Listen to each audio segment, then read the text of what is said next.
close to each other. All set? Okay, great. Oops. With that, I will open up this June 8th, 2026 Swampscott Planning Board hearing. And the first item on our agenda tonight is approval of the past meeting minutes. Right. So I'm hoping everybody have a chance to look and Yep. provide any comments. So there are five sets of meeting minutes, the February 9th, March 2nd, March 9th, April 13th, and May 11th. And we should probably approve them one by one, because some folks were here for some and some folks weren't for others. But if everybody is, Could you put them on the screen just so that we see who's Sure. in attendance? yeah, sure, yeah, that makes sense. That's, by the exact date, it might be helpful. Yeah, that's true. You don't remember the exact dates? No. Okay, I don't even remember if I missed one. yeah, I'm kidding. I think I did. Yeah, I definitely You missed did. one, and I don't remember which one I did. Definitely missed one, yeah. Just 1 second.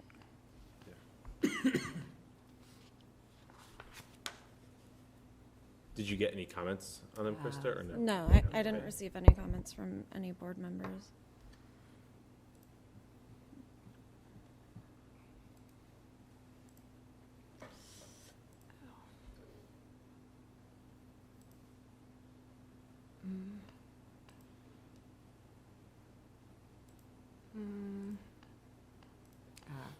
So March 2nd and March 9th.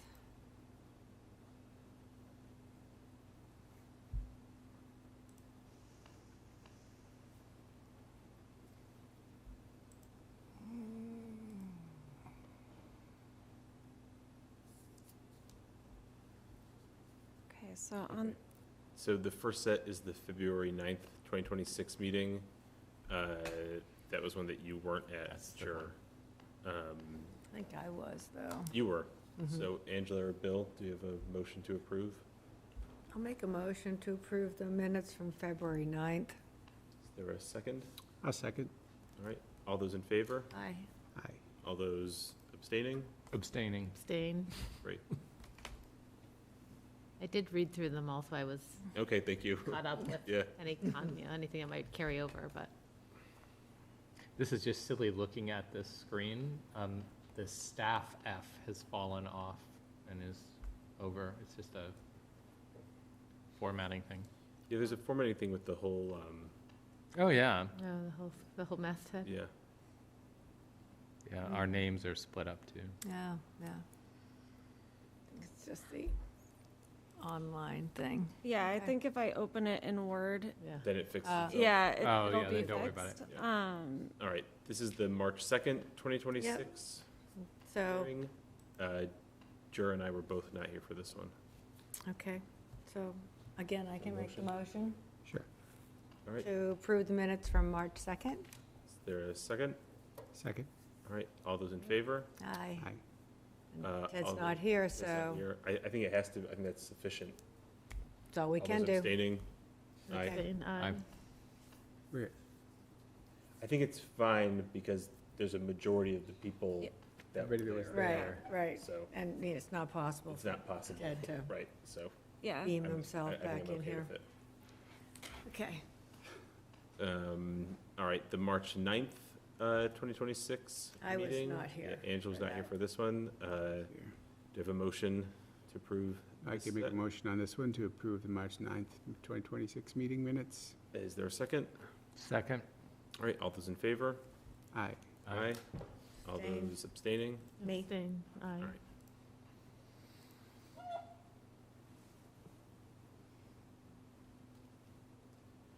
April 13th, 2026 meeting minutes. Everyone that was on the board at that time was in attendance. Do I have a motion to approve? So moved. All right, a second? Second. All right, all those in favor? Aye. Aye. Aye. Abstaining? Abstain, Ariana.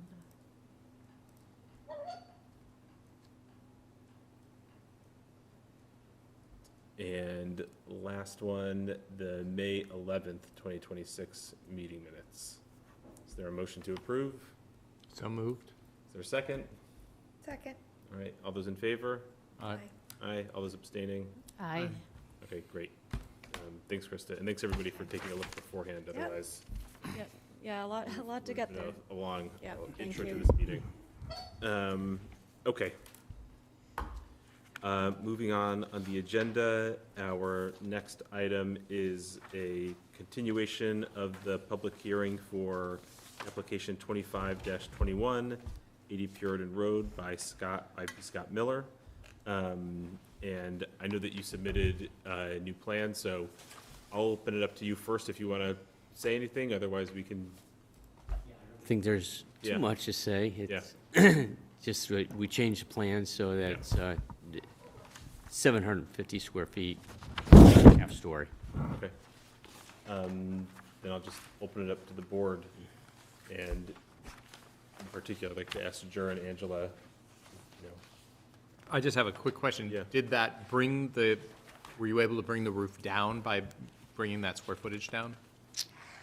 Because the detail on the front of it, without having the other drawings with it, does look like it has changed. Did you change elevations? Exterior? I wasn't aware of that. Oh, thank you. Last time. I know he brought the walls in, and that was the change. The knee walls. It just still says finish, to midpoint of the dormer, still got 34.5 feet.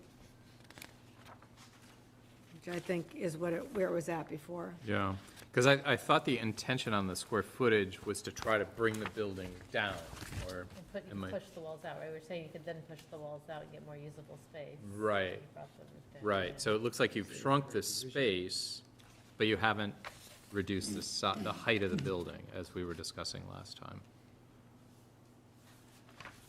well, I thought the main issue the last time was just making sure that the interior space was Yeah. compliant. I mean, if Yeah. it's compliant, I think that's fine. It is Yeah. a loss of square footage, because you would have had all of that space that if you lowered the building, that 7'2" could have actually, you could have had a slight angled ceiling, Yeah. but maintained usable square footage that was larger with the goal of shortening the building. Right now, all that's happened is those interior walls have moved. Yeah.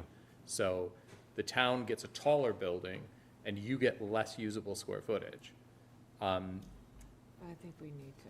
But I think that's, I certainly, if I was your designer, I would not advise that, because it seems like you're really missing an opportunity for that space to be better inside, while still addressing the height and the scale of the building next to the adjacent buildings.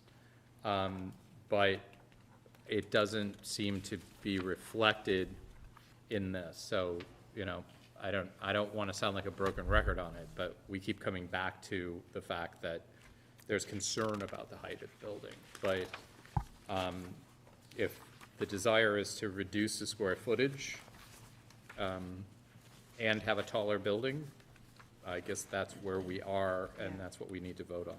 Yeah. Yeah. It's still within the zoning requirements. Right. Okay. It was just, the concern was having a half-story on top of it that was greater in square footage than half of the floor below. So now that that's been adjusted, Which I think has now been resolved, so. and everything else is within compliance, I don't, you know. You're aware of the situation with the as-built, like you'll have to have a surveyor, Yeah, yeah, as long as you're just making sure you knew. yeah. Yeah, okay. Then, I mean, I don't think I have any other issues. I stole your drawing. I like that you travel with files. All right, so I think, Wait, did we talk about where the HVAC stuff is? I mean, is it currently in the basement? Is there a basement? Yeah, there is. There's a basement, yeah. And are those, because you're in a flood zone, so, but you're not pulling out the square footage of the footprint of the building, so I don't think that you need to raise it above that level or adding something on top. Be different if you were, sort of manipulating, I guess, would be the right word, if you were deconstructing the first or second floor of the building, but you're not. Right. Okay. Okay. I think, given the passage of time here, it makes sense to go through the criteria one more Okay. time, just Yep. to make sure we're all on the same page. Okay.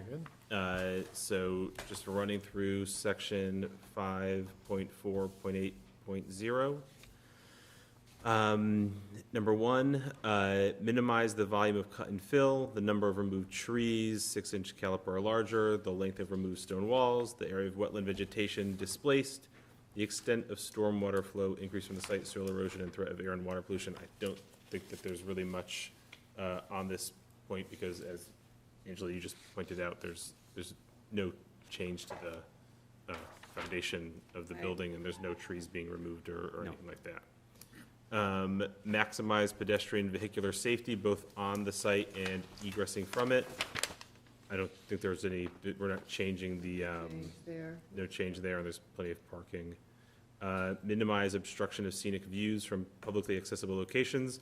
This is one thing that we spoke about with the addition of the cupola, but, we've had the HDC come and talk about this, and I think we've all gotten comfortable with it, and no one from the public has raised any concerns here, so I think this is fine. Minimize visual intrusion by controlling the visibility of parking, storage, or other outdoor service areas viewed from public ways. Again, nothing's changing there, so there's nothing really to minimize. Minimize glare from headlights and lighting intrusion. Again, there's no change in the traffic pattern or anything like that, so I don't think there's anything to minimize here. Minimize unreasonable departure from the character, materials, and scale of buildings in the vicinity as viewed from public ways and places. Again, this is another thing that we spent a lot of time talking about. I think this has been addressed. We've discussed the cupola and the additional story, I think, about as much as we can discuss it, and we've gotten comfortable that this has minimized any unreasonable departures. Minimize contamination of groundwater from on-site wastewater disposal systems or operations on the premises involving the use, storage, handling, or containment of hazardous substances. This isn't really applicable here, I don't believe. Ensure compliance with the provisions of this zoning bylaw, including parking and landscaping. Parking and landscaping not so applicable here because nothing's really changing, but we spent, I think, a significant amount of time talking about ensuring that this is compliant with the provisions of the zoning bylaw, and In terms of landscaping, I know we did pretty much, we allowed you to include the landscaping plan on the site plan, which is fine. But I wanted to be certain that we had a couple of things firmed up, that the grass lawn on either side of the front walkway, the grass will remain. So the grass is not going to be replaced by pebbles or anything like that. Yeah, it's, Okay, and that the trees and shrubbery that you're indicating here that is a formal landscape plan, so we will expect to see those plantings, is that Yeah. correct? yeah. Okay, great. And I know there was, you talked about with Rich in terms of the support for the two decks, Yeah, the decks, yeah. that you have the correct, there's like a concrete, Yeah, I have to find out what's under there, and, yeah, I had to dig Okay. around, and then I gotta move it anyway. okay. So- those will be in your construction plans, right? Yeah, Gotta yeah, get yeah. eventual, okay, Yeah, they'll be inspected. okay. Thank you. Okay, thanks, Angela. Number 9, minimize adverse traffic impact of the proposed project. Again, there's not much to minimize. It's just an addition of a story. And then minimize the hazard of coastal flooding, taking into account the effects of long-term sea level rise and storm surge. Again, we're not increasing the outline or perimeter of the building, so I don't Right. think there's much to do there. So when I go through that, I hear, 3 things, I think, that we want to condition this on. Ensuring that the landscaping reflects what is shown on this, and that this is brought in as the formal landscaping plan. This sort of ties into it, but ensuring that the grass lawn remains. You know, it sort of goes without saying, but ensuring that whatever needs to be done with the decks is coordinating with the building department. And I think that's everything that I have on my list. I don't know if Fire had any comments about sprinkling that second store, the third floor, if you want to call it that, the half story. I don't think we did, but Let me pull it up. I mean, it's a good idea to do, but,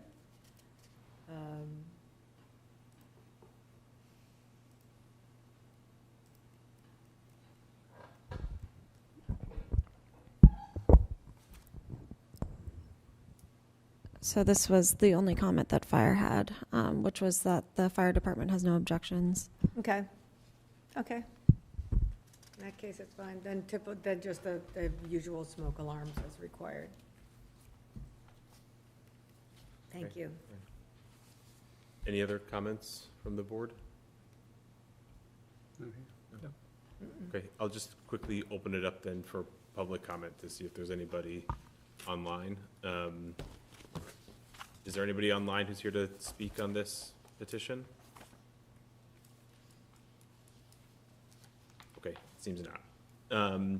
Then do I have a motion to approve? I make a motion to approve, but could you just add the conditions in for me? I Yeah. have them written down, so. So the conditions that I listed were grass lawn to remain as shown on the plans, the landscaping and shrubbery shown on the plans to be, you know, brought in as the formal landscape plan and part of the approval, and that the petitioner will coordinate with the building department on whatever has to be done to ensure the decks are compliant with code and that sort of thing. So I make a motion to approve the petition. Oh, let's see, it's been so long, we forget the number. 25-21. 2521. Dash 21, 80 Puritan Road, with the conditions that were just read into the minutes. Second? Second, all right, all those in favor? Aye. Aye. Aye. All right, All right. congrats, Thank you to all the board members. thanks. Thank you. Good luck with all. Okay. Moving on to the next item on the agenda, we will open up the hearing for petition 26-09 by David Wilkinson, requesting a site plan special permit to construct an 896 square foot ADU, breezeway and porch addition to the existing single-family residence in the A1 zoning district at 10 Puritan Park. So I'll turn it over to you, and if you could just introduce yourself, state your name for the record. Sure. Good evening, board members. My name is David Wilkinson. I'm a resident at 10 Puritan Park. Live there with my wife and 2 kids. We've lived in Swampscott since 2012. So happy to be here and appreciate your time tonight. I'll turn the presentation over to my architect, Craig Bosworth, to go through this in detail. But the purpose of the application is to add an ADU to our home. My father-in-law will be moving in with us once the construction of this is completed. And so have done everything we can to ensure that we're compliant with the underlying zoning bylaws. And so here to talk through any questions that you may have and look forward to the conversation tonight. Thanks very much. I should also add, we did a pre-file meeting on, it was April 14th with Krista and Inspector Baldacci. So got some of their feedback. Have one comment that we received from Inspector Baldacci, which I believe was included in your package tonight, that we believe is hopefully addressed satisfactorily, but happy to discuss any questions you have. Great, thanks.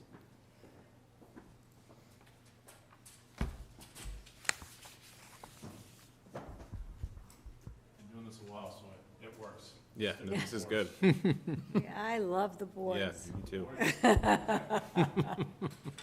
Dating myself.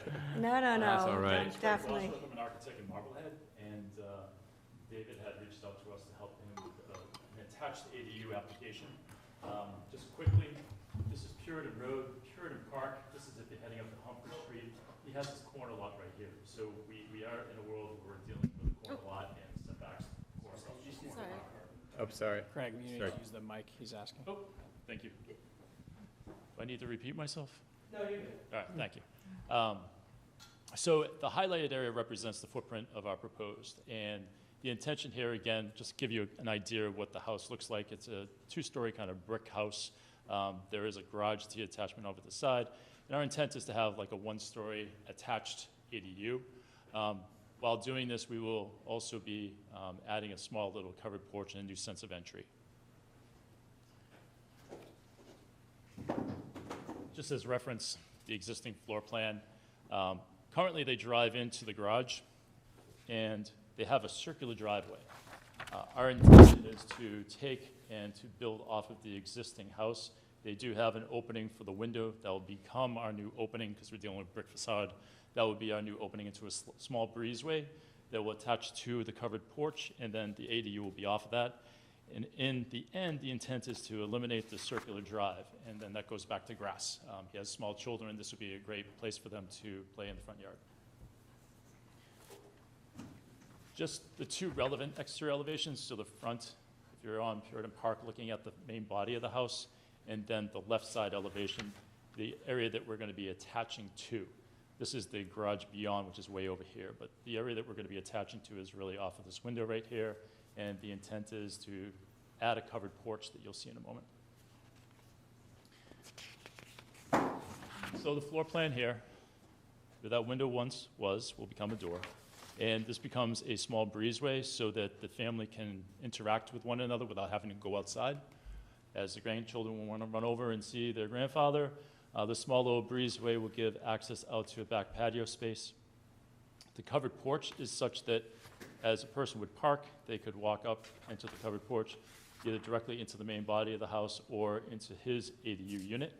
And the ADU unit will be sufficient in the sense that when you walk in, there'll be some storage, a laundry, you basically have a living and kitchen area, and then a bedroom suite with walk-in closet and a bathroom. So again, meeting the criteria of less than 900 square feet, this seems to work well. We're able to do some cathedral ceiling things to it that will help enhance the architecture of it. But that's basically it. And you said that the less than 900 does not include the breezeway? That's correct. Okay. That's correct. The breezeway is probably less than 100 square feet, I think, overall. So what we've done here is we've created the exterior elevations of the ADU. And really the intent here is just to show in 2D what that ADU is going to look like. With some of the cathedral ceiling spaces, we will have some transoms. So this is the courtyard side or the entry side. As the porch is dying in, you'd have an entry. This happens to be where the kitchen is, but you'll have cathedral ceiling from that kitchen all the way back to the living room spaces. The living room being on the back side, so it's a relatively simple form. We're less than 16 feet overall for the height of the structure. And we're using a little bit more ornamentation in the sense of kind of more classical kind of elements to it, just because it exists on the back side of the house and it ties into kind of one of these brick older homes, in our opinion. Lastly, just a couple of perspectives of what it would look like, just to kind of give you a better understanding. You know, if this is the existing from the front, you see in the front of the garage, the entry as you would walk in, the covered porch, the new entry kind of portico as you gives kind of a presence to the front door, and then the access point into the ADU. And then lastly, I have one more perspective here. On the opposite side, so as this is the attachment to that window, small breezeway, you're seeing, you know, basically the living room and the bedroom suite beyond it. That really is our application here today. If anybody has any questions. Yeah.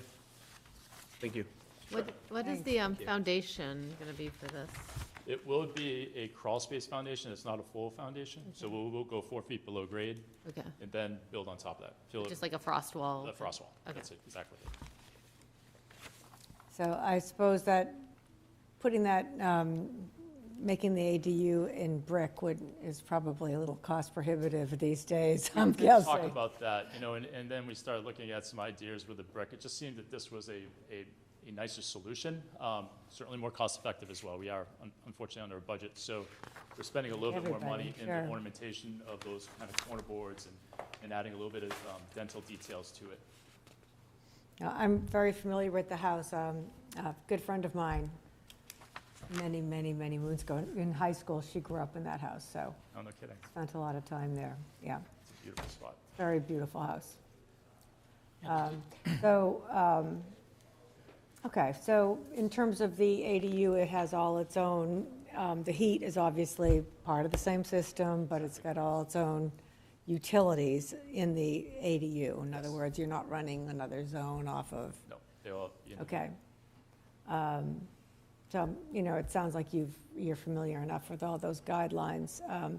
And lighting on the property, is this going to, I'm assuming you're respecting the dark skies lighting that we have, even though I'm sure some walkway lighting is, you're the going only to lighting want would some be of like that. the porch and off of the backside with the patio doors. If somebody's going out to the patio at night, there'll probably be some wall sconces out there, but residential. We're not introducing Right. any other lighting. And there is a fence around the property. How, There is. how tall is that fence? 6 feet, It's a I believe. 6-foot Yeah. fence. 6 foot? Yeah, white wood fence. Yep, so it's been there for a while.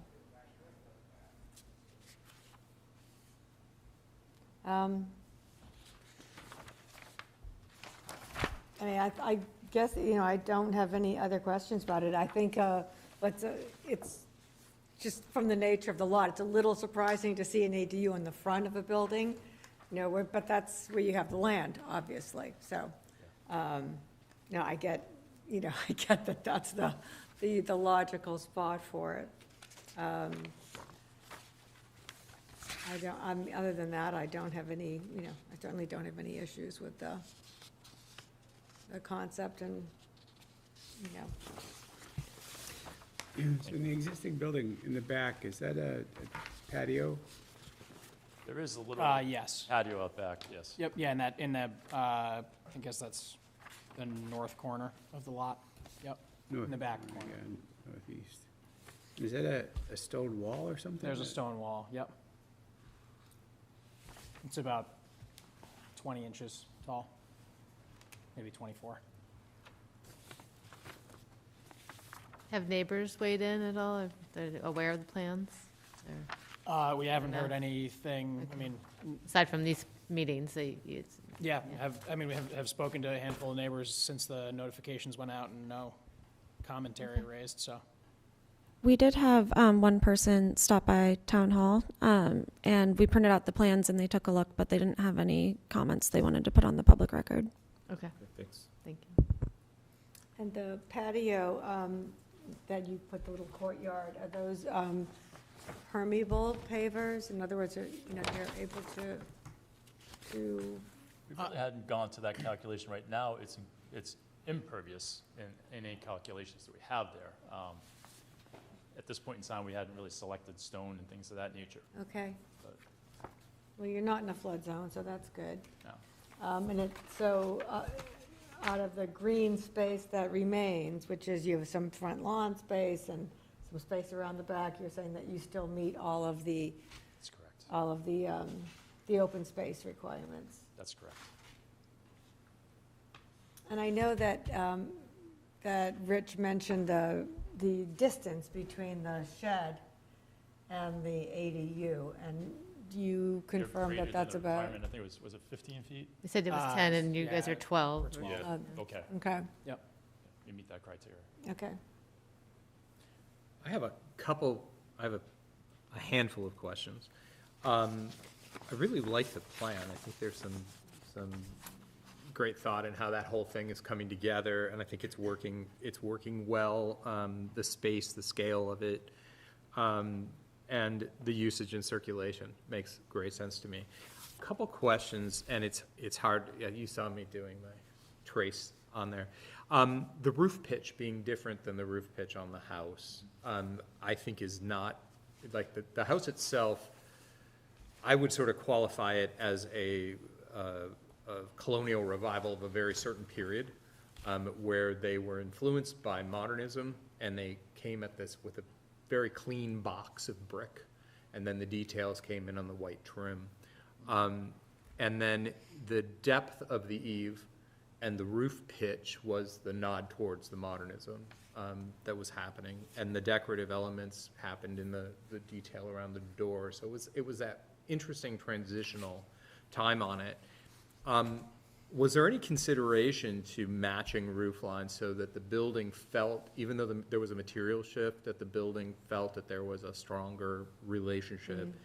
The other piece that I want to build on that question is, was there any consideration of actually hipping it?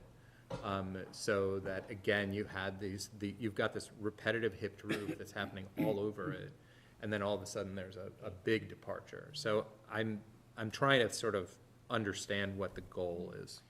I appreciate that. You know, from my perspective, I feel that this building is kind of an upbuilding to the brick house. So I didn't want to necessarily match the brick, and I wanted it to be a secondary building. It's only 16 feet tall. We were trying to maintain a relatively low kind of profile. The use of hips, we are using hips, and we're gabling in areas that I felt I wanted to have cathedral ceilings and take advantage of the opportunity for the cathedral ceilings to punch in a higher window. These are small units, so anything I can do to make it feel a little bit larger than it is, thus the need for, in my opinion, to do some of these cathedral ceiling spaces. And it's also a place that I can adorn it with a little bit of ornamentation. That front entry is really adorned. It has a lot of kind of nice detail to it. We are taking that off as we add our covered porch to it, albeit I'm putting back a portico to it. In my mind, it felt like a good idea. Give a little bit of sparkle on the boards and some of the eave lines, and the gables that we're creating, in my mind, made sense based off of the program.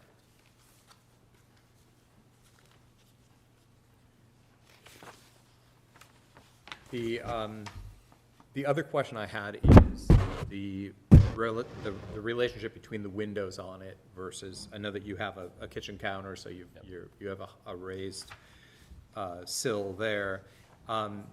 But I'm sort of noticing the ground floor windows on the house tend to drop a lot lower. On the main house, these are all like in this elevation here.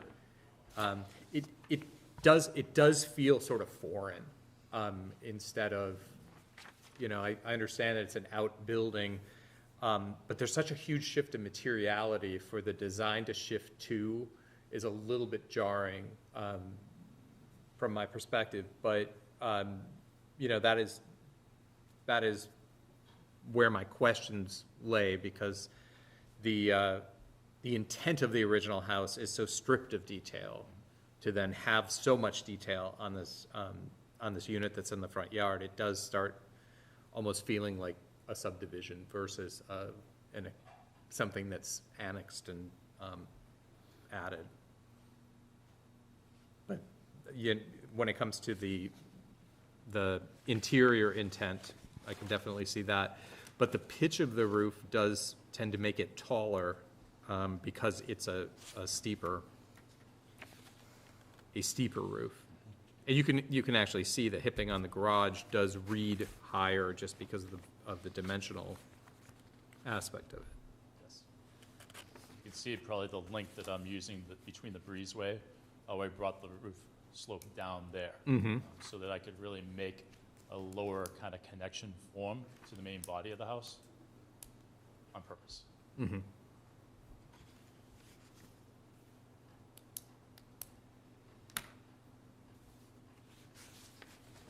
It's probably exaggerated because it's so small, right? When I think about 16 feet height, interiors are going to be 12 and a half feet, which is, I can't jump anymore, but there was a day I could jump and dunk a basketball. But. That day never hit me. With the open space, you're just going to be digging up the driveway where it currently goes and replacing that with grass. That's right. That's correct. Yes. Yeah. Okay. Yes.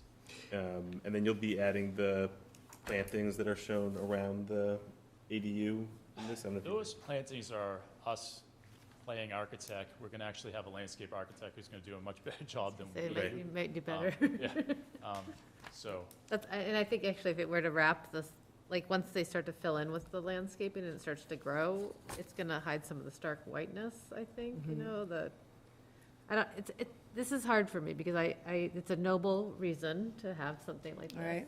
But when you start to think of a precedent where every brick house in town, this happened in my neighborhood too, it's like complete shock of style difference to add an ADU, but it was for a very noble reason, and it was understandable, and it worked well on the inside, and, but it's the bylaw, like, we can do this, it's just, how do you make it not look like a tack on? I don't know. I mean, if I can just address that. So I'm a real estate developer, commercial real estate developer. So Craig and I spent a lot of time focused on doing the best we could here. If I had a different shaped lot, or if the bylaws worked differently, this would look different. Yeah. We do have a budget. I actually think, frankly, we did some study on what a brick addition would look like, and it would look a lot heavier and a lot more imposing. So, And the brick wouldn't match, I mean, it would hard. it hard to right, it match would the be, this is brick. 1941 Yeah. brick, 2026 brick would look very different. Yeah, So- that's deadly. Yeah. Yeah. Yeah, so I will say, the garage door is a big white door, like, there's a lot of white on the front of the building already. We were very intentional with what we designed here, and obviously this is a schematic level of design. Yeah. But we were very intentional here to ensure that the dental molding carried through, that a lot of the, I'll say period details, for lack of a better term, are complementary, because I care about what this is going to look like. Of course. you're This gonna is live a home I plan to, live in for potentially the rest of my life. So, And the front side, the courtyard side is nice, because it anchors the garage Yeah. form, it creates a nice balance to that. yeah, and our hope is, we spent some time looking at, again, having 2 front yard setbacks to deal with, right, makes it challenging. The original design, when we sort of thought about potentially having it be a side yard setback there, which obviously is not zoning compliant, that was some of the first feedback that we got from Krista, so thank you for that. We were originally thinking come off the side and make it feel a little more symmetrical, which certainly in my brain I would have liked. But just kind of working within what we have here, fortunate to have the space that we don't need to seek any kind of variance, and for that reason, have the design that is in front of you guys. Yeah, I think the design looks great, and, I just want to keep in mind that, our obligation here is to minimize, departure from the character in the vicinity. And I know that this street has a wide variety. I don't think there's any 2 houses that look the same on your street or coming down the other way. And there's a house on Phillips that actually I think is somewhat similar. That's a older brick house that added on. The unit has been there since I've lived in Swampscott. I don't know if anybody knows the house that I'm talking about, but I don't know if you know what I'm talking about. But I think it looks pretty similar, and it's with the landscape and everything, it's coming in. It's just part of the neighborhood. So Yeah. I'd just add the other thing from a landscaping perspective that doesn't really show up on the survey, but kind of around the shed, especially along Puritan Park, is a pretty mature planted Yeah. bed. Yep. The intent is going to be to keep as much of that as we can. We like, for my father-in-law, like to have a little bit of the visual block for him. There are some probably, 30-foot tall arborvitae that run right inside the Right. fence line on the corner. So the intent is to keep those to the extent they're healthy and That's good. can Good. be maintained. There'll probably be a few more that we plant on the other side of the shed. Right now, it's a little bare on that side. You've got quite the rhododendron out there, too. It's fabulous. They're pretty robust. Yes. They love it, and they love it in town. They Bill, do you have anything? thrive. No? All right, I'm just going to I'm okay. stop then for a second and open it up to public comment. Okay. So is there anybody online who's here to talk on this petition? I guess not. There has not been anybody to speak online in a number of hearings. So, okay, with that, I'll bring it back to us. I don't know if there's anything else. I don't have anything else. So I give, anyone else? No. I make a motion to approve. Sure, let's just run through the, sorry. the criteria then? course. That sounds good. Oh, I did have a quick question. David, in your letter. Yep.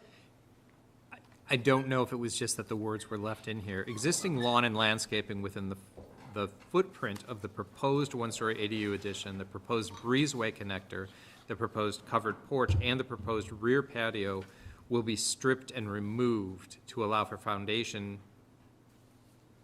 Oh, I am seeing the qualifier on it. Never mind. I missed it. The existing lawn. Yeah. I was like, Nothing's I happening hit the over here. stripped and removed, and I was like, you're stripping and removing on proposed, and then I Yep. got it. Once I read it out loud,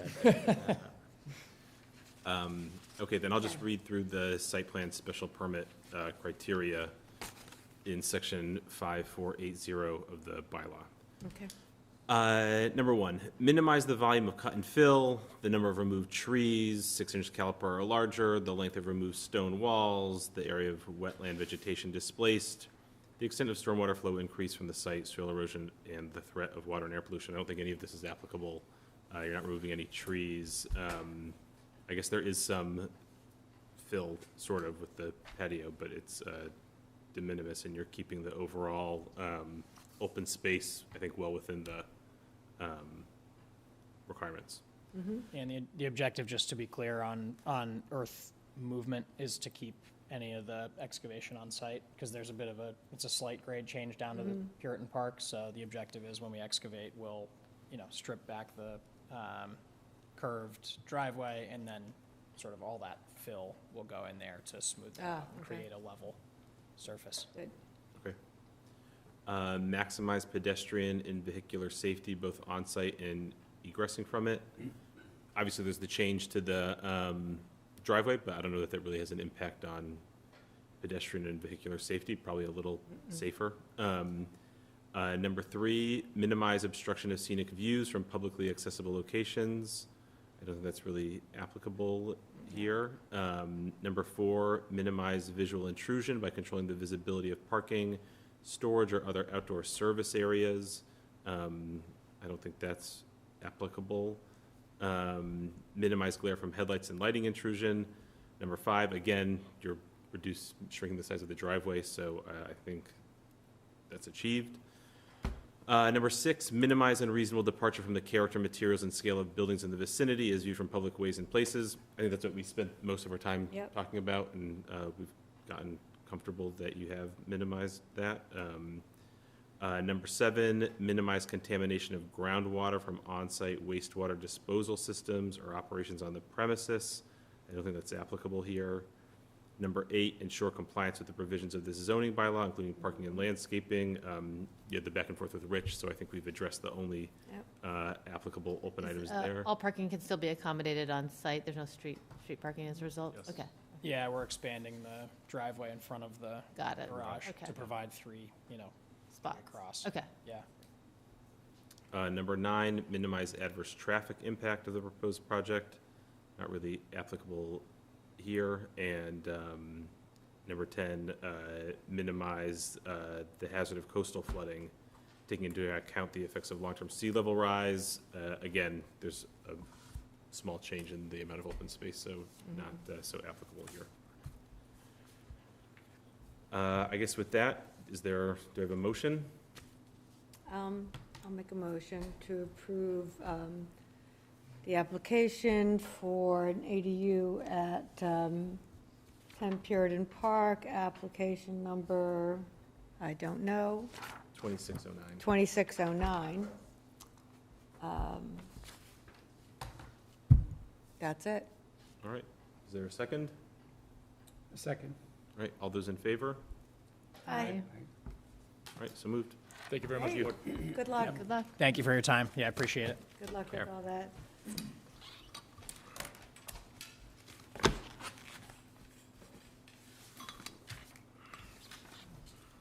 Okay. Moving on to the next item on the agenda. So Krista prepared a helpful packet here for our discussion to sort of continue what we spoke about at the last hearing around, preserving ground floor commercial space within mixed-use buildings. So we were thinking that we would just have a discussion amongst ourselves to continue our last discussion and also discuss a few other items that Krista noted in here. Maybe, Krista, could you give us a little run through? Yeah, absolutely. So I can run through the presentation Yeah. and get into our discussion topics. So originally on the agenda, it's expansion upon the discussion that we had last month on preserving existing ground floor commercial space within mixed-use buildings. I have added a few other discussion items into this conversation for us to talk about, expanding on that and what some 2026 bylaw updates might look like. So just a general overview. We would start with the Humphrey Street Overlay District ground floor commercial mixed-use preservation discussion that we started at the last meeting. A new topic to introduce would be a potential 40R smart growth zoning district surrounding the commuter rail station. I have a few slides that we've put together just on what 40R is, what the potential district could look like, and why that's a discussion that we want to have tonight. And the third item for discussion would be the ADU and site plan special permit discussion. And that gets into basically the state requirement for 900 square foot allowed by right for ADUs, the 500 square foot in the zoning bylaw that we have currently, and how we would want to potentially address that with a zoning change. And then number 4, there are a few upcoming at the next meeting discussions that we might have. There have been some discussions at Town Hall with the tree committee, and they have met with staff and have proposed a potential tree bylaw. But first, they would want to come at the July meeting and talk a little bit about the tree committee potentially reviewing some of the larger types of site plans and having comments on those landscape plans in terms of types of trees, things like that. Types, I'm sorry, types of? Yeah, trees tree or- type, and they'll get into it in the presentation, but caliper, things like that, they could look at more in depth for those larger developments and provide review comments on that. Yep. Would that also include subdivision plan? Because I'm thinking of one that we had a huge amount of trees removed that was, Well, that was a subdivision just because it was a street. That was- Correct. Right. Potentially, but yes. I think that would be another one just beyond the large development, but Right. situations like that where some guidance might have been good. Yeah, and part of the discussion can be, when their review gets triggered. But the discussions have been, whenever there's removal, like significant tree removal with an application. So with the start of adapting to online permitting, that's something that we can add them as a reviewer. And they're aware of those timelines. It's only 2 weeks that the committee gets with our Right. month-long cycle, so they would have to designate a reviewer. They wouldn't be able to talk about it at their board meetings unless Right. it's something that was going multiple months. So we've been in discussions with them about that, what that might look like. But similarly, the Climate Action and Resilience Committee, I think you'll remember last summer, they came before the board and had some discussions on potential reviews, and they have been putting together a rubric. So we're inviting them to come and talk about what they've been working on as well Okay, good. for scoring for larger developments. Is the tree plan, is that the same plan that they submitted several months back? Okay, Yes. so that really hasn't changed Yep. too much? Because a lot of that applied to private property even when no construction was happening. Right, and so they've proposed a tree bylaw, but what we will talk about first is what adding them to the planning board's review might look like Okay. for comments initially, and then we can get more into the detail of the tree Okay. bylaw, but the first discussion will be just surrounding what would comments from the tree committee on planning board site plan special permit review look like, Okay. and how would their review get incorporated into the process. Okay, thanks. So, question that I have is, we keep bringing up the sign bylaw, and I'm still feeling that this is something that's really important, and that we're not that far away from. In the interim, I've had two different select board members mention to me, you know, what about this type of sign, and I see that kind of sign. So there are, you know, other sorts of things that we should be looking at as well. And we also discussed that, you know, signage amnesty program, especially along Humphrey Street, to give some of those businesses that have been out of compliance for quite some time an opportunity to come back into compliance without being penalized, and Yep. Perhaps getting help of some nature with putting together, you know, new signs or removing, you know, the offending signs, et cetera, et cetera. So, you know, I'd like to see that happen as well. I know it keeps getting bumped out because, you know, it's a big bylaw. You know, it's going to take a lot of review. I think that we've done quite a bit already, but Yeah. there's more to do. And there was, you know, then there's the whole issue of, that's something that Ted brought up as a select board member, that there's concern about having these, you know, zoning amendments come up in the fall town meeting simply because of the, you know, the timeline that we need for public hearings and so forth. But it was my understanding at our last town meeting that the decision had been made to have all the zoning bylaws come up in the fall, at fall town meeting. So this will be a chronic issue forever if that's when we're going to have zoning bylaws. Then we're always going to have the hearings in the summer, and there's always going to be a lot of activity in the summer. So Yep. either we agree to, you know, to accept that. What's the window that those have to happen within? Is there a X amount of weeks before town meeting? Yes. Not Yeah. over maximum, minimum? There's a general timeline right now. I can pull it up, but the warrants opens in September potentially, and so we will need to have,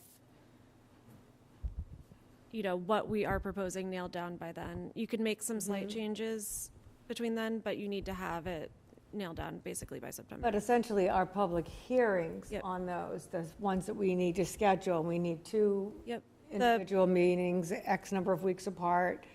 And we are working on the timeline with the town administrator's office and the Okay. select board to make sure, we're working backwards, right? To make sure that we know Yep. what all of those deadlines are. Right. So that all of the engagement does get done, because the last thing we want to do is not inform the public of these Right. items that are being passed. So we do want to engage as much as possible Yeah. and make sure that we're meeting all of those deadlines.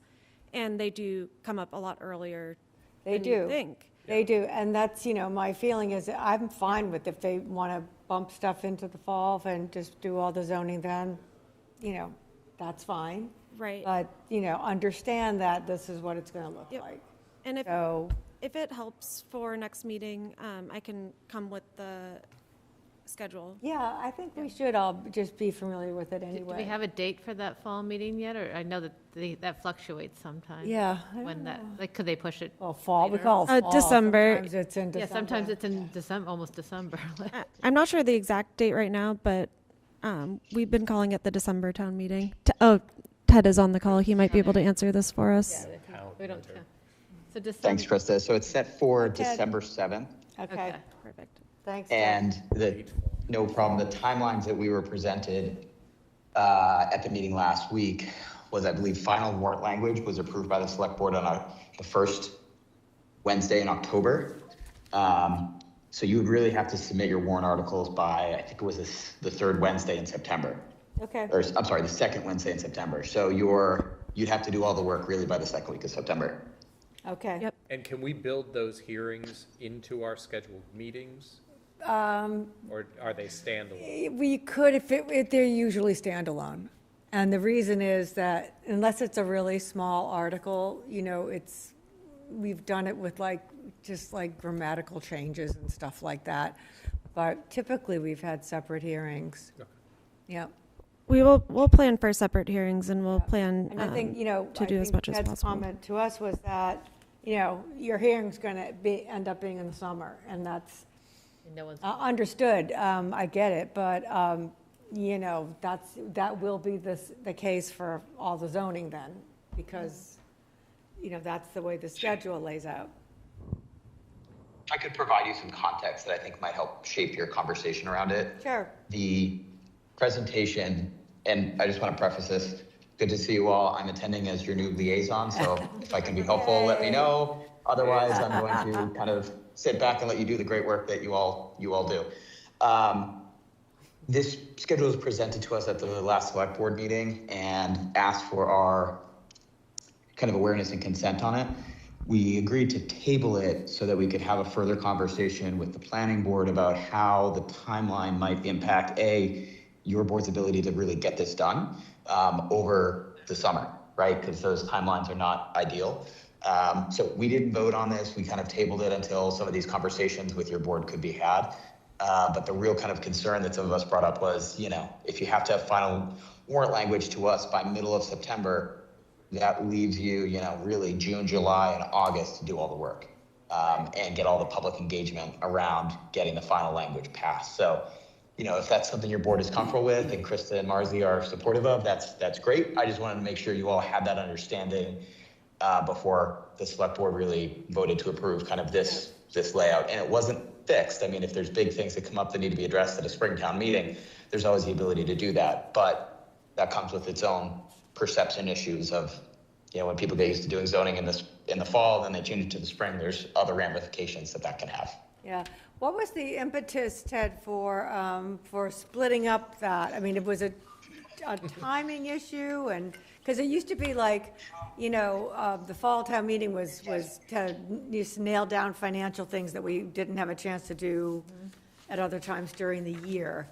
And now it seems like that's, you know, just a routine second meeting, but I'm just wondering what was the impetus for pushing all the zoning articles to the fall or winter, whatever. I think the goal was to divide and conquer. So to make Springtown meetings really more financially focused and hopefully no longer than 2 nights, and to give a little more substance to the winter town meeting, the fall town meeting, beyond just the approval of, you know, final end of year transfers that need to be made. So it was really to make each one be able to stand on its own legs, but have neither one be, you know, the 3-night marathon town meetings that I'm sure we all loathe to some degree. Yeah. And do you have, personally, do you have an opinion on this, the schedule for, I know you had voiced some level of concern, but I'm just, you know, I don't know if you're comfortable even talking about it at this point, since you guys are still in process of figuring things out.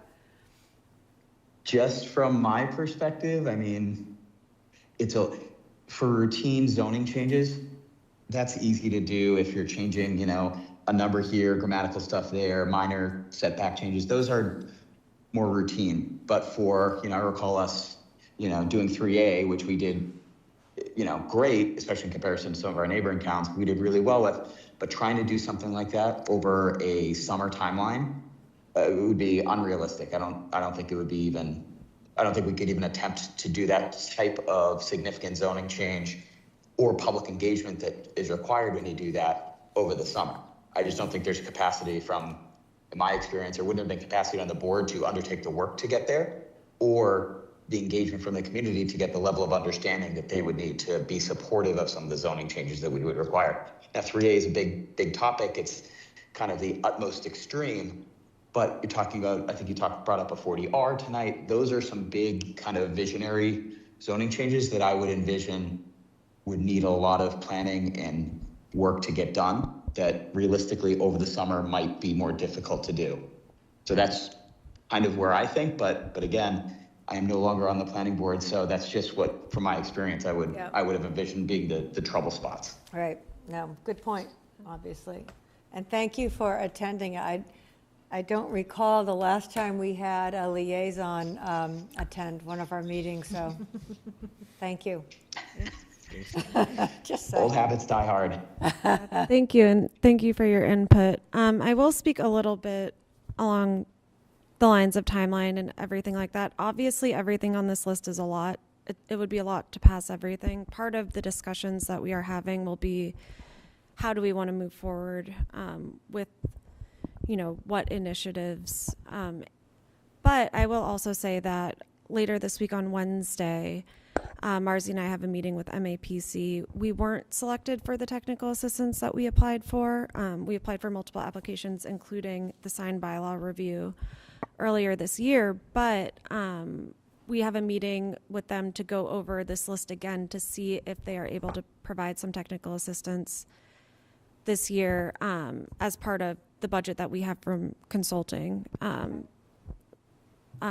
This, in July, that kicks in, that will renew with the new budget, to see if they're able to provide us with technical assistance, because this is a really big list just for staff capacity to tackle, over the next few months. But potentially, there could be the option to have some minor, technical assistance from MAPC on some of these initiatives as well. So we're going to go over those.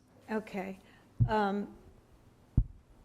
Regarding the commuter rail 40R smart growth zoning or expansion of 3A overlay, I'm sure Marzi told you that we did attempt a 40R district over the train station about, oh gosh, I'm going to say 6 years ago. I think it was just pre-COVID. And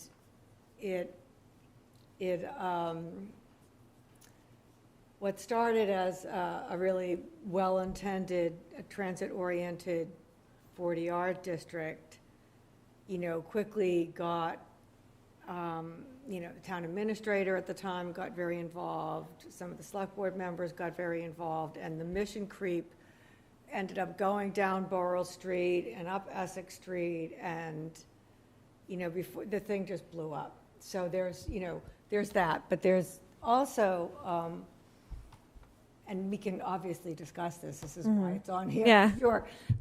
My opinion is that we'd probably have an easier time adding a 3A. We need 5 acres, of course, but it might be easier for us to do that. Well, something I did, and that's the way that it was worded, 3A or 40R.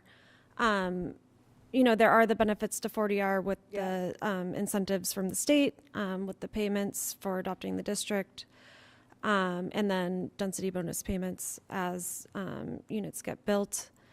But we did take a look, and if you can see it visible there, it's also in the packet of potentially what that could look like. But this district shown in blue also abuts the current 3A overlay, right? So we could look at it as a 40R potentially, or, an expansion of the existing 3A potentially. There are different ways to look at it, and that's part of what this discussion is, this could be a 40R over the train station. There are a lot of reasons supporting that in terms of what 40R does and the benefits that we would get from having it be a 40R rather than just MBTA 3A. Yeah, I understand that. 40R districts are made for mixed use, and it's very common for them to be around commuter rail stations, because that's basically one of the reasons for the smart growth districts, for the walkable mixed use in those types of areas. One interesting thing to note about this district that's proposed right here is it covers both the housing authority sites. That's where those little houses are. So if the housing authority in the future were want to redevelop those sites, it could look different with more density within whatever regulations in this overlay are, right? So it would allow for redevelopment of those sites in the future within whatever guidelines potentially were placed on this overlay district, which could be a benefit as well.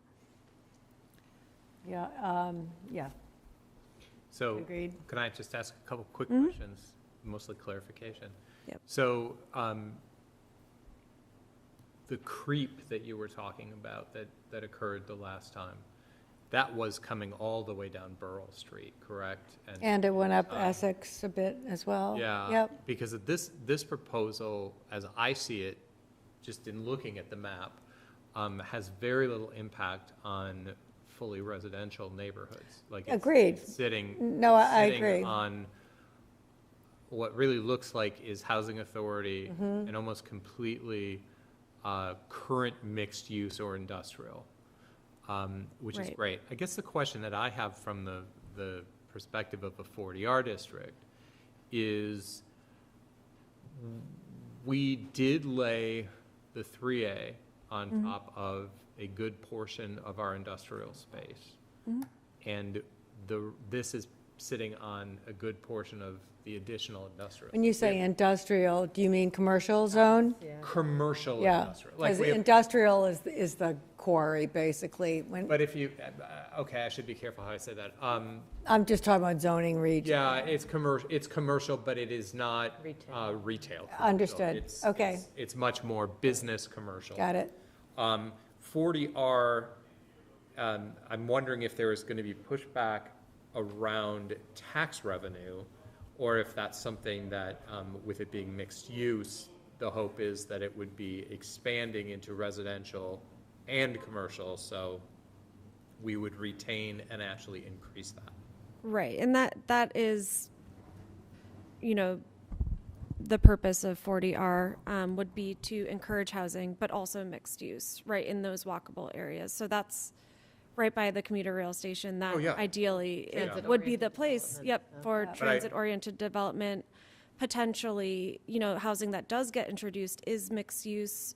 There could be lesser parking requirements because the people who would live in these areas wouldn't necessarily be car dependent because they're walking distance to the commuter rail station. The thing that I'm curious about, though, is the taxation issue on it. Because I think, if I remember right from that time, I wasn't on the board, but I just remember in town, that sometimes that can come up, is that, we are such a business unfriendly location, and do we want to think about making sure that we have ground floor retail or ground floor commercial built into anything, or does 40R restrict that? It allows us to tailor that, right? So Excellent. Yeah. for the 40R district, we skipped through this, so I didn't really go over this, but part of what it allows for is you can tailor like building heights, setbacks, parking requirements, design standards, but are also like requirements for ground floor commercial. Excellent. So Oh, there, I'm sorry, Yep. very last. yeah, bullet point it's right part of, what you're able there. 'Cause I to think that's tailor to the area I think based off of what. if we get into the needs this, tailoring it so that taxation question that can sometimes really be just a circular argument, is well addressed, and it's right there that if we did tailor it in that fashion, that, we could be increasing our housing and the commuter rail adjacencies, but while also supporting business, which I think is a topic that I've heard come up many times. When the 3A came in, was that right when the Westcott applied too, right around? No, it was right after, even though. Yeah, so that was part of the feeling, though. People were already feeling like it's going to become very dense, right? Yeah, yes, and I think when 3A came in, it wasn't focused on affordable housing. In fact, when the first, we did ours pretty early on, just to, to get a jump on it, but it was almost like we just need to build more, because when we build more and we create this volume, then there'll be we'll flood the market with units, and that things are going to get cheaper, which, history has shown us does not happen here. We just have a lot of expensive apartments, and that's just a fact. It's not me, pulling something out of the air. That's the way it goes here. But, it also puts the burden of developing more and more and more on these little tiny towns like us, just because we happen to have a train line going through since, 1865. Okay, anyway, and 40R, on the other hand, is all about affordable housing. And yeah, you can put some, mixed use in there, because that makes neighborhood more affordable. It can have, more, even more easily Desirable, yeah. desirable when there are some services there, and, Well, that's why I was wondering, maybe the backlash to the 3A originally was kind of this reaction to the. yeah, it was the backlash was that it was this mandate from the state saying that we Well, had to add 2,000 housing units. I would mean, say that's- though it that was the a- backlash to 3A didn't fully happen because of the fact that we happen to have these zones that were very low impact Yeah, that didn't. to do it, so that even at town meeting, there were 4 people or 5 people Yeah. that were against us placing the 3A where we Here, were okay. suggesting. Right. And I think they were more in reaction to the state, not. They were, Got it. and To the the other thing situation was now.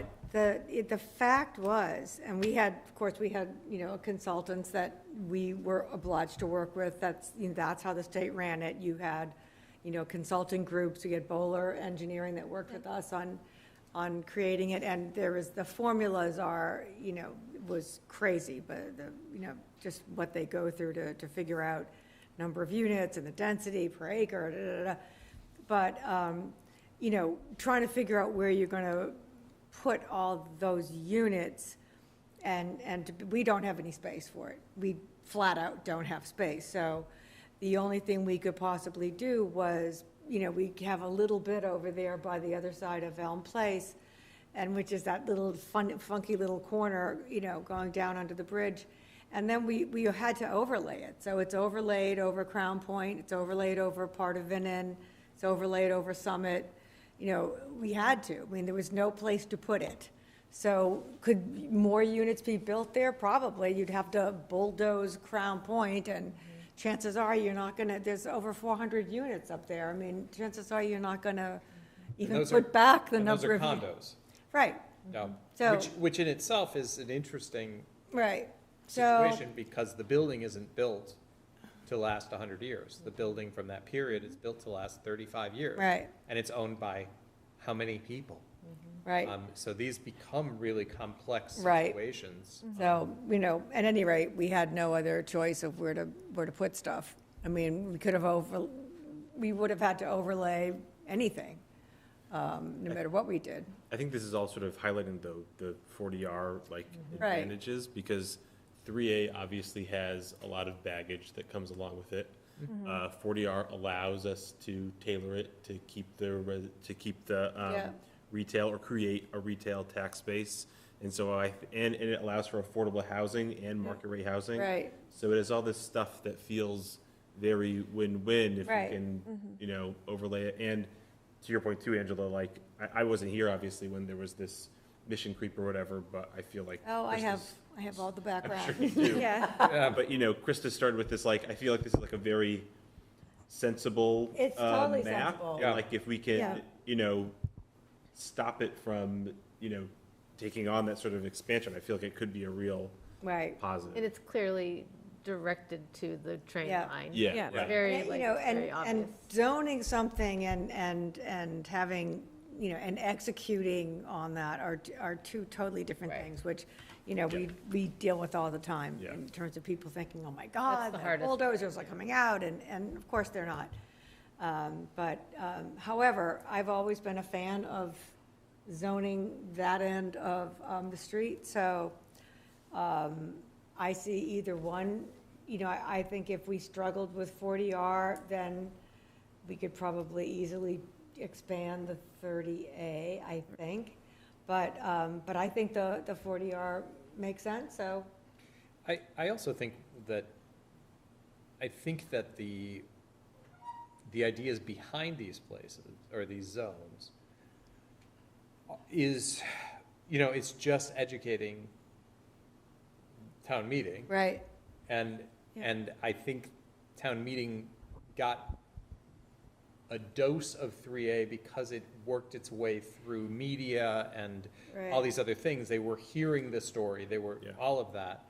And I think with this, I think doing this, following successfully passing that 3A. and everybody Makes- understanding that, building. life has not come to an end, and, Right, but it's a case of just having ourselves established for this type of growth, I don't know, I think it's not quite as foreign now as it might have been when we were attempting a 40R Right. pre-COVID. I think that it's something that they've been educated outside of the Yeah. town to have understandings of However, what these going back to zones Ted's are. comment, if something is more important, that it gets done more quickly, like maybe the Humphrey Street idea where there could be pending applications where people Right. Yep. get rid of ground floor retail.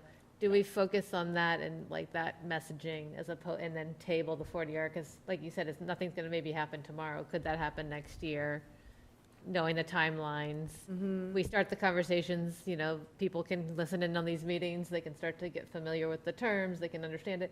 We let the Vinen development settle for a year where people are freaking out about development and then focus on what it might have a more immediate impact and put I some. think people are starting to, feel more comfortable about the Vinen just because the commercial part has, Like they see the excitement of like, oh. they can see the excitement, and we've got three more great sites coming, and then the Yeah. other side's gonna get refaced, and, Yeah, I think there's a lot of good that comes with it, so that's been. I think also the fact that appeared in front of them and then it's here. Right, Yeah. Because it moved at a pace that I think people perceive projects move at.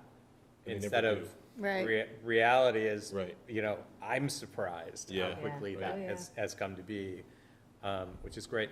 I agree with you, but I would also say that we could also be strategic about the conversation around Humphrey Street and the important business mixed use, I'd tie and it then together. roll into Yeah, 40R and tie it together. Yeah. Because I think most people have I don't know, people that commute have an awareness of what's down there and recognize that it's not, it's an area that it could be updated, upgraded, and Yeah. the idea of getting residents and business combined down there, I don't think would be as threatening.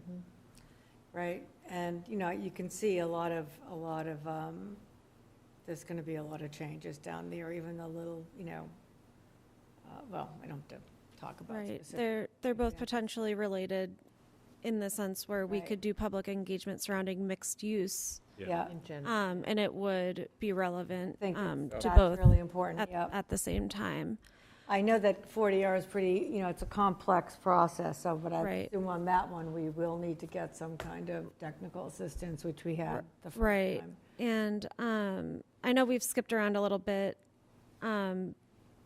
but bringing it back to the Humphrey Street overlay conversation that we started last month, I think, at least as staff's personal opinion, at the very least, in December, we should be introducing a special permit for conversion from commercial to residential. I agree. Absolutely. At the very least, we should be bringing something, Yeah. because it is, you can look at these maps. I was talking with Marzi today. There's another example of one on the corner here that had already been approved that we weren't even thinking about, so, Right. it's a lot, of this incremental I change. mean, it could So- happen anywhere, really. And when you it's think not, about it. it's not even barring it. It's just allowing for that special use approval for the conversion. They would need to make the argument about Right. what's viable. Is another one pending or another one?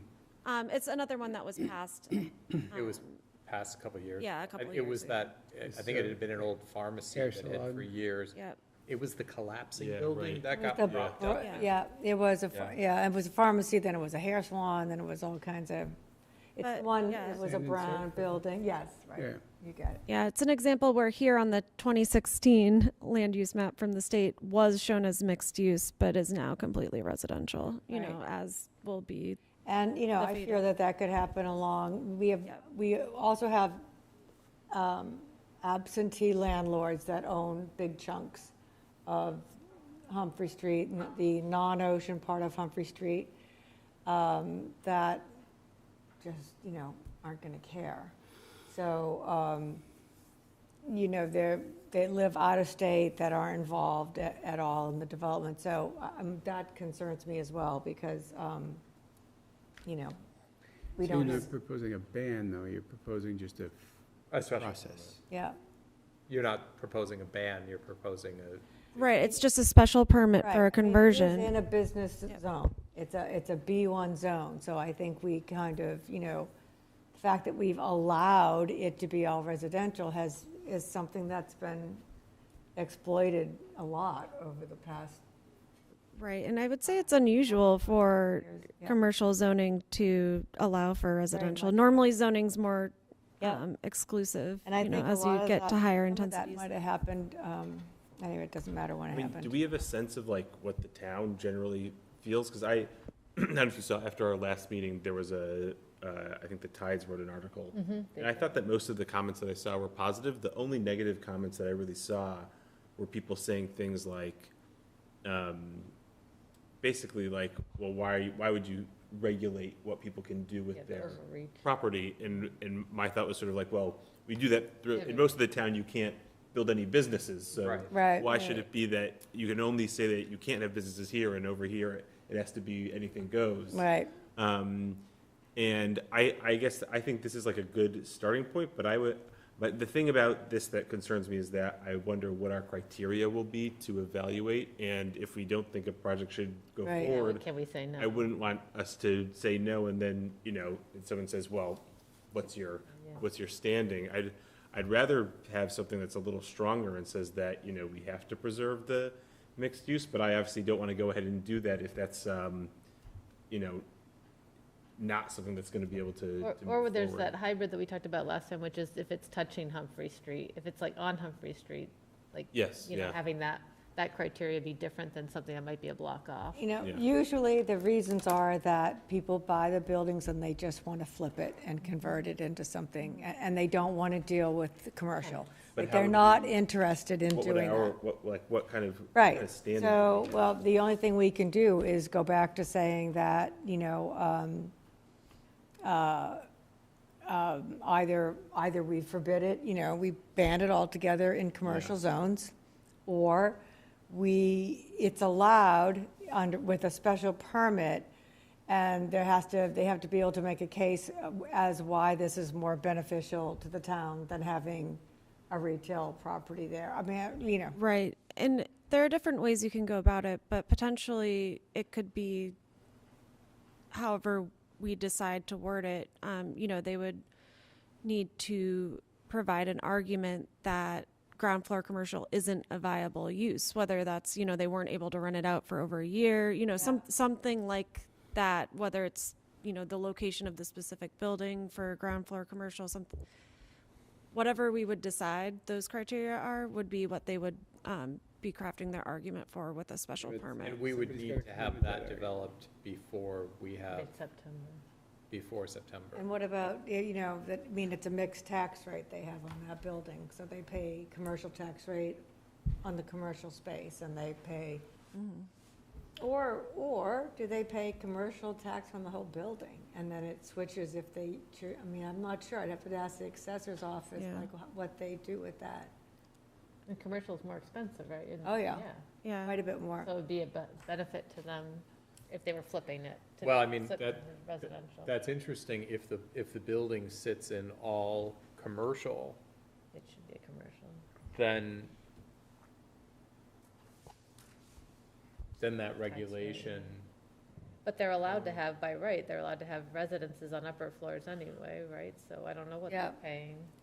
so, but if the Tax rate. goal is to Find bring out. their taxes down, that does not seem like a great, Look at the Or Pofo's just building, resell it to somebody who doesn't. with the want hot it. dogs and ice cream. That's been Right. successfully used as Yeah. mixed use I forever. think that's like the ideal Yeah, corridor. but my concern is that, that those buildings where there are, not that one notwithstanding, but other structures along Humphrey Street, little stretches at a time, are owned by absentee landlords who,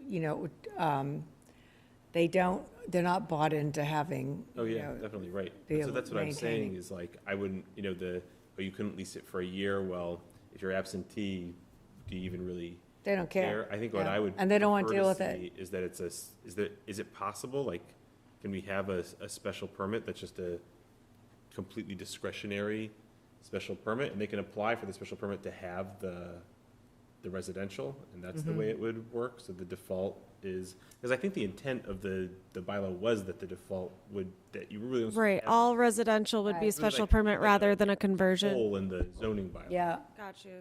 That, I mean, that potentially could be, Because I think that would just put us on better standing. yeah, rather than looking at it as the conversion is looking at it, if you want to do completely residential. You have to get a, That's the you have to special get a permit. discretionary Right. special permit. Because I think one of the defenses that the town can have is as you erode a commercial zone, you're eroding foot traffic. Right, you're you eroding, create a you dead know, zone. Yeah. You're creating, you are actually negatively impacting the commercial property around you when you remove, you know, if there's, and in many of our Right. zones, there might be 6 commercial spaces. Yeah. To, you know, to reduce that by a 6th is significant. Right, yeah, Yeah, completely. yeah. Yeah. So I think that is interesting to make that Do conversion. we already have that you can't reduce the commercial footprint, only in Venice Square, only Bennett Square? yeah. But we could just expand that? Okay, so for next meeting, I know we don't have much time, right? With these potential zoning bylaw changes. So thinking about for Humphrey Street over district, for next meeting, potentially coming up with some draft language and criteria for a special permit for just for completely residential uses. Yep. And coming up with some draft bylaw language that I can run by you guys. Does that sound? Yeah, in the timeline that Bill, like the can I, backed out. can I build on what you're saying, which I think is really interesting, that there is that reduction. It's not permitted to reduce commercial space Right. in Vinen Square. I guess a question that I would have is Vinen Square and Humphrey Street, wouldn't there be logic in that rule being in both places, since those are our 2 commercial districts? Yeah, I mean, Venice Because I think Square there's is, an interesting argument in that. Yeah. yeah, That I So- think could get voters thinking about it. Right, it's, all we're doing is really putting in place what we've already put in place and what was intended here in the first place. right. Yeah. So it's in B3 and B4 right now, Okay. which is Venice Square, and basically says, I mean, B3 right now is the same, and it says that you can't, you know, you can't reduce anything that's currently commercial stays commercial, you can't change it. B4, which is the new Vinen Square or Swampscott Mall zoning, it actually does cover the entirety of Vinen Square, meaning the malls on both sides of Paradise Road. But it, you know, applying right now to Swampscott Mall, we changed it so that it had to keep 75% of the existing ground floor space if it was an existing building that was being converted. And the reason for that was that the Swampscott Mall, so like where, you know, Walker's, Sam Walker's is, and the Gap is, and so forth, those stores are all double deep, because that mall used to have a corridor running down the middle, and there were just little stores on either side. When they got rid of that whole look, they combined it to just have, you know, the store faces on the parking lot side. Then all of a sudden, they went through the corridor, all those stores became double deep. And so they were all very large stores. And so to date, it has not been a problem, but, you know, we've said in case, I don't know, somebody want to switch it. I mean, it doesn't look like it's going to be an issue for anyone there, but It also seems like those are actually attractive spaces. they are now. No, but it's a case where, like, I used to be a store designer for the Gap, and one of our major issues was the fact that the earlier malls, the mall stores, we couldn't fit in it. Yeah, so It's they never complained standards. about it. It was Yeah. the smaller stores. And, but it doesn't seem like So- we have anybody complaining So right now. B2 and B3, if we were to align B1, Yeah. to- B2, I don't think that has Yeah. regulations in there. So it's just B3 and B4, Yeah. correct? So Yep. Vinen Just Square. Vinen. and where is B2? It's mixed in different areas. A lot of it's down by the train station. Yep. A lot of it is, So, using this as an example, Essex Street here, this is B2 on the north side. But there's like B1, pockets of B1 around here. These are all small pockets of B1. Is there any reason not to have the rules in all of the Bs? No, no reason. Right, and so this actually is part of one of the questions I wanted to ask you all tonight is when we were talking about this, Marzi and I just at Town Hall, we were thinking of, should this conversation really be restricted to only Humphrey Street? Because there are other examples of B1 Yep. in town that's getting converted right. to completely residential along That's right. Essex Street. So do we want to keep this conversation strictly to the Humphrey Street overlay district? There's no or, reason to do it. Yeah, do we want to think about it on town-wide? Because there are other examples in town. I think for a commercial. town that consistently does come back to us not having commercial space, us not having, that to me seems like a really good reason to Yeah. have a restriction like that and not pick on it being based on location And- and then just cover it so that we don't see, especially if our goal is mixed use. Well, it is- Protecting the yeah. commercial makes a lot of sense. And especially if it's already B. I mean, if it's already Yeah. B, it's not, we're not even changing the, it's Yeah. already That's zoned right. that way. So. Yeah, and what we're looking for on the Humphrey Street overlay, that's where all the business is, it's in the Right. B, and then we don't have to worry about, the Burl, what street is that? Blaney Street. Right. Right. Yeah, exactly. You know, the Right, ones 'cause that was the do- big concern. Do feel sort of strange. Yeah. I mean, I think that would also be a very easy, Yep. accessible from the general public Yeah. that are voting in town meeting to understand that this was something that was done over here, but it really should be covering, protecting all of our commercial Right, space. so, a lot of this came up and we had this kind of, that, omnibus zoning change in 2009. And a lot of this happened then. I'm not saying all of it, I have to go back and look at my notes, but that was the first year I was even involved in this. But it was to, it was more about, we didn't have like 40Rs, we didn't have 3As, we just didn't have these humongous, housing projects popping up everywhere. And it was more to, sort of generate infill housing and relax some of the regulations around it. So I really think that that's, has backfired on us in a big way. And, yeah, I think that we should be reversing it and.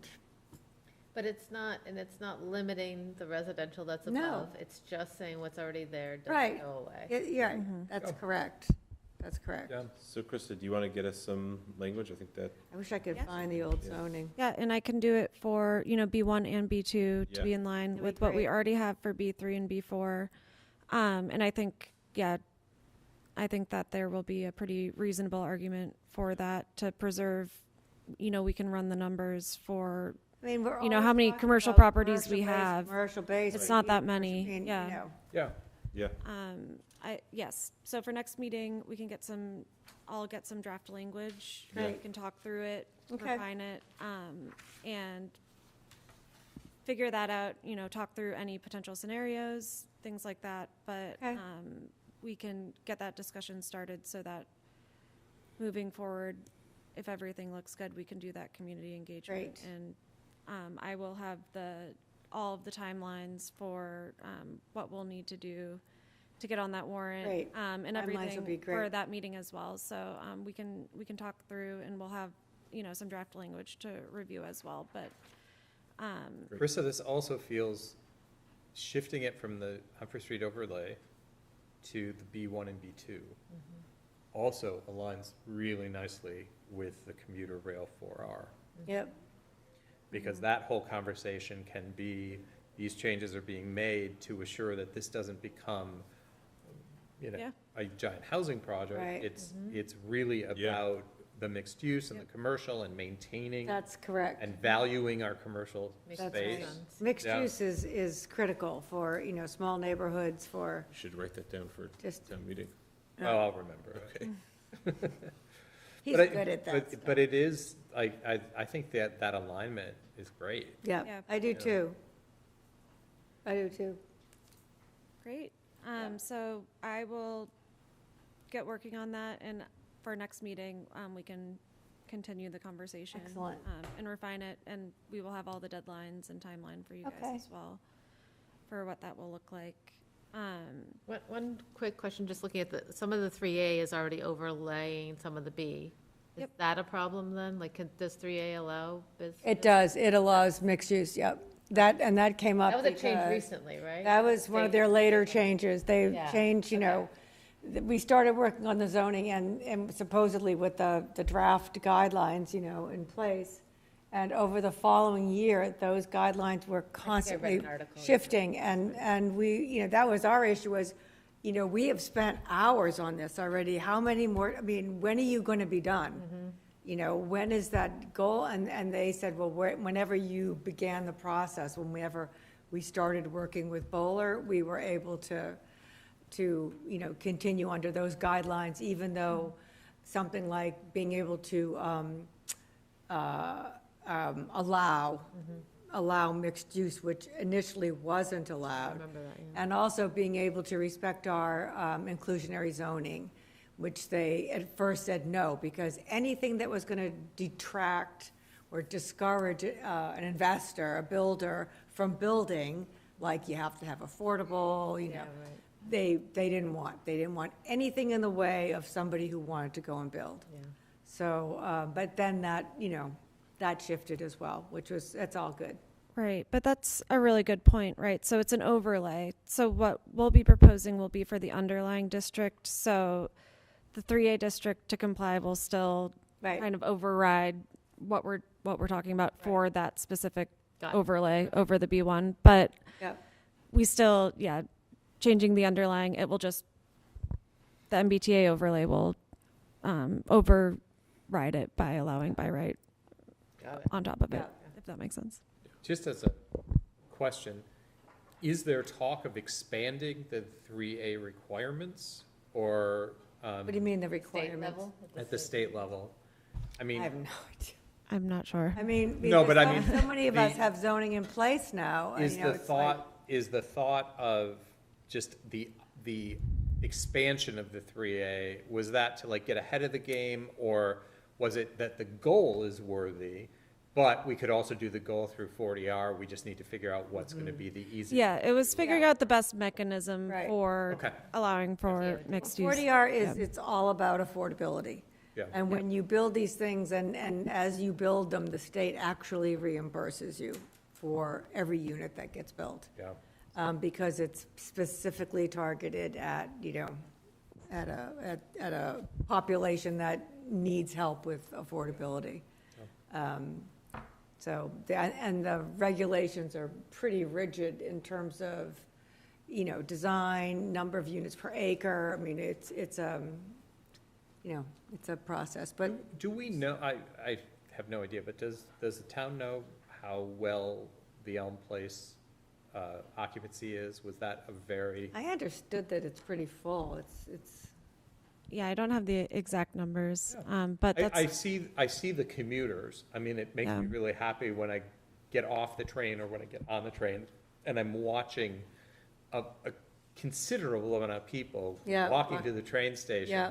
from that direction, the cut through. yeah, I mean, it's like, that's Yeah. what we want, yeah. right. Yeah. My understanding was that it was pretty well subscribed, so, but that was like, I don't know, months ago, so I don't know. yeah, when we continue these discussions, it will be good. I can pull those numbers, that way it can support, Yeah. the argument that we'll be making. To continue this conversation going, I did have the one last topic of conversation, which was the ADU site plan special permit discussion. That I wanted to touch on, unless anyone had any other thoughts for Humphrey Street or 40R that you want to talk about right now.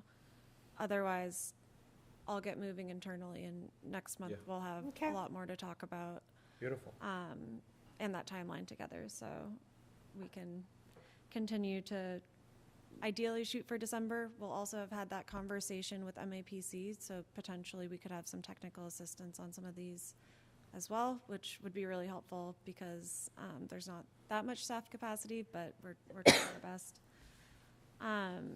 The third one is for the ADU site plan special permit zoning amendments. As you've all probably noticed, we've had quite a few ADU applications come through, which is exciting. And it seems like people in Swampscott have been taking up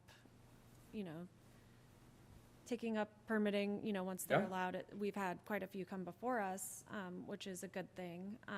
We just would want to address the conflict currently in the zoning bylaw, which is site plan special permit requires 500 square feet. And it's 900 for allowing an ADU by right, from the state. And the discussion that I wanted to have today was, how do we want to approach this? Because I know it was very recently that it was changed to be 500 square feet for review, from 800. So Right. would we want to amend, because we're going to have to amend the zoning bylaw, so do we want to amend it to exempt ADUs from the existing 500 square foot site plan review requirement? Or do we want to amend the zoning bylaw to change site plan special permit review requirements to comply with the 900? You could just Square say foot all minimum. ADUs. I mean, if we have an ADU that's 750 square feet, and people, it seems like they're trying to make them as big as possible. But, I don't think that, essentially, having a site plan special permit, we're not, because it's allowed by right, we're not going to, the only thing that would knock it off is if it was grossly out of compliance with zoning, or there was, maybe it was just, it was covering up every little bit of open space. I think that I don't think that the state bylaw precludes us from looking at it. It just says you have to allow it by right, but it doesn't say it can violate every provision of your zoning bylaw. Right. It's just basically is adding this additional review Yeah. so restrictive where they could argue that it's not by right because we are, adding so many restrictions onto the approval. It isn't by right if we're Well, it's requesting all it's these a by other. right use, right? Yep. They're But why changing does it that right have to, It's by right for 900, but we're not allowing 500. Right. Right. Exactly. And that's where the What are conflict lies. trade-offs for the two options you just put out? Right. So if this is the discussion that we wanted to have tonight, because I know it was recent that the change was made for Yeah. allowing it to go down to 500 square feet Right. for site plan special permit review. I think first, maybe we could talk about the intent of why that change was made, and if the board feels that the types of applications that have come in front of you since that was made are the types of applications, that you think are worth the board's time in reviewing, as minor as being 500 square feet.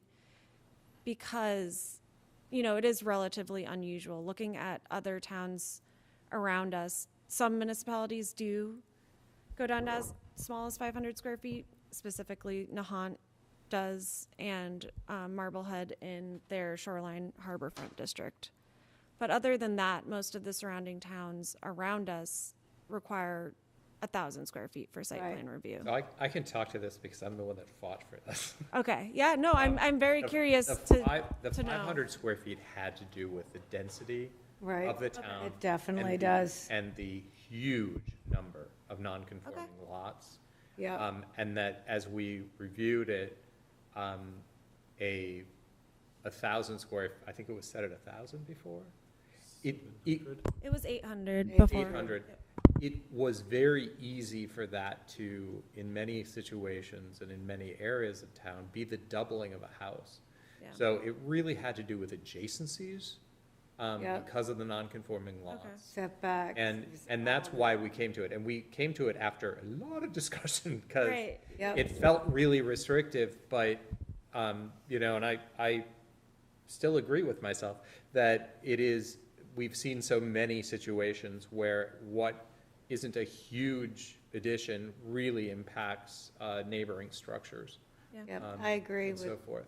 But I guess, I mean, maybe what Kristen, and if I'm putting words in your mouth, let me know, but what you're saying is, like tonight or any other night we've got an ADU, as long as they stayed under 900 in the end, and they, you know, met all the setbacks and everything else, yes, we can comment, but they're hitting all the criteria. Well, we can Right. comment, and often adjustments are made based Yeah, on just our based on our commenting. comments, yeah. But there's also like, if you think of that list we went through. Right, We're sort of the checkers of that when it comes to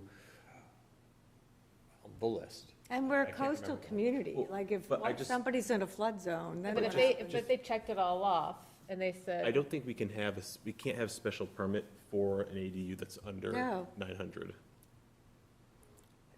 We're not looking to have a, But it's a site it's a plan. site plan review, which is not the same. special It's permit. like a section, it's not. I don't think This we, gets into Yeah. the legality problem with site plan special permit. Right, Yeah, Because it's Right. whether it's discretionary or not discretionary approval. right. okay. And that, because you have the ability to deny a special permit, which the board, if it's allowed by right, shouldn't have the ability to deny Right. that, you know, even if you aren't If denying. something's allowed by right, that It should be a review, It implies that it not meets all our approval. regulations. And that the staff has reviewed for Yep. those Right. compliance issues. And so that's kind of where this discussion is stemming from, just because basically it's supposed to be allowed by right. And when you get into being able to deny that rather than just giving your recommendations, it's the mechanism of how. did we the fix bylaws the site plans? But we didn't. No, that is still, you know, and that's part So- of this So discussion. that's part of it. Yeah. Like I think we could, well, I actually don't really actually know. I think we could have it be where we have site plan review, totally just a review where we can comment, but we have no actual authority to approve or deny. I think that would probably be okay, but I'd want like KP Law to probably check. Yeah, Well, we But we also can't have, have the current situation is creating, we've had like, what, 3 now? And Yeah. each time I'm kind of like, oh, okay, you know, I mean, I'm glad that they're coming in, but it would be great if we could have a bylaw that just makes it clear and also makes it clear, you know, how all of these ADUs are also coming with extras, right? And how do those fit into our review? Do Right. those? Define do tho- extras, like the breezeway. Like a breezeway and all that sort Yep. of stuff, are those a totally separate thing and they fall under the 500 square feet? Or if we're approving an 899 square foot ADU, but then they add on these extras, is right. that then If part somebody of the was whole just building ADU an package? addition, we'd be adding on the square And footage. I have to imagine that KP Law has already come across this yeah. question. So we have a couple of things I could Yeah. say to that, just in terms of site plan approval versus administrative site plan. We do have administrative site plan in the bylaw, which is just for some telecommunication, something, and plan development districts. Okay? So that's administrative site plan. And then we have site plan review for what was once the Glover 40R district. I think we used to call it the Venice Square 40R district before it became the Glover, whatever we call it, multifamily overlay district. That is not a special permit, that's a site plan approval. So they do have to go through all these criteria. We can certainly make it difficult for them to meet the criteria, but it's not a special permit. Okay. Neither are the plan development districts. So we could shift ADUs into that category, Okay. one or the other, under site plan approval, which is generally under a large development. So since an ADU is more similar to a PDD, where it's a plan development district, it's a very specific use, maybe easier to shift it over to administrative site plan review. Okay. Look under the site plan review section, I think that's where it is, or I think when it first talks about site plan in the bylaw, and it'll say at the very end, administrative site plan under, and what was that? Was it like a technology thing? I can't even remember it was PDDs and, Yep, so, let me try to find it, I can look up. I don't think it's under the, well, maybe it is under the regulations. Look at under 5400. Oh, what did Ted say?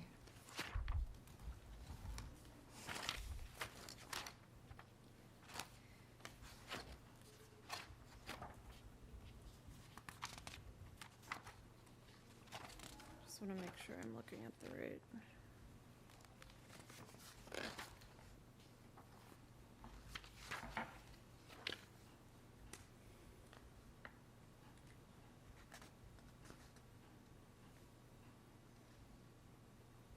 Okay, 2230, or, Hold on.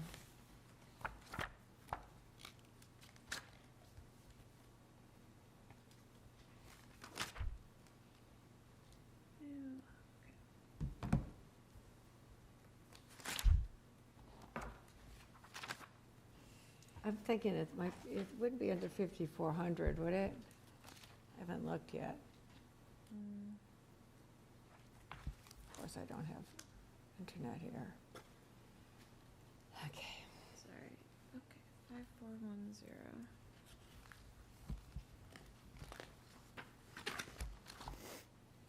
It's just site plan.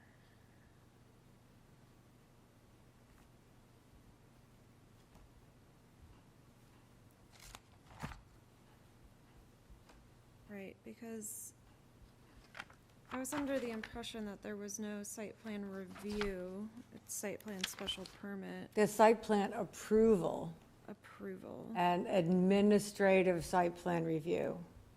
I know. It's like, Okay. I can find this. I can, pull it up someplace. 5490.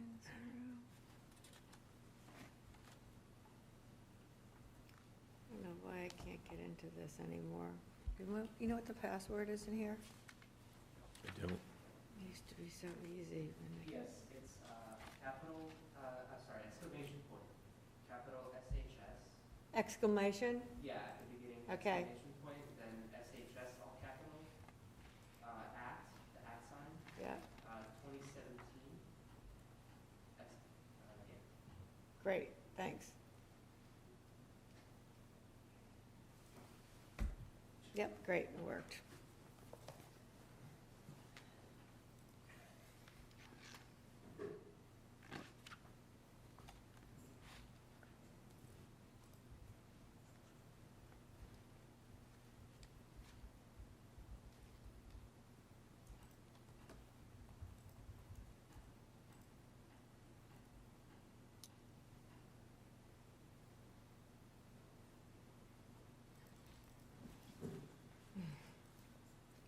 Wow, not making it easy.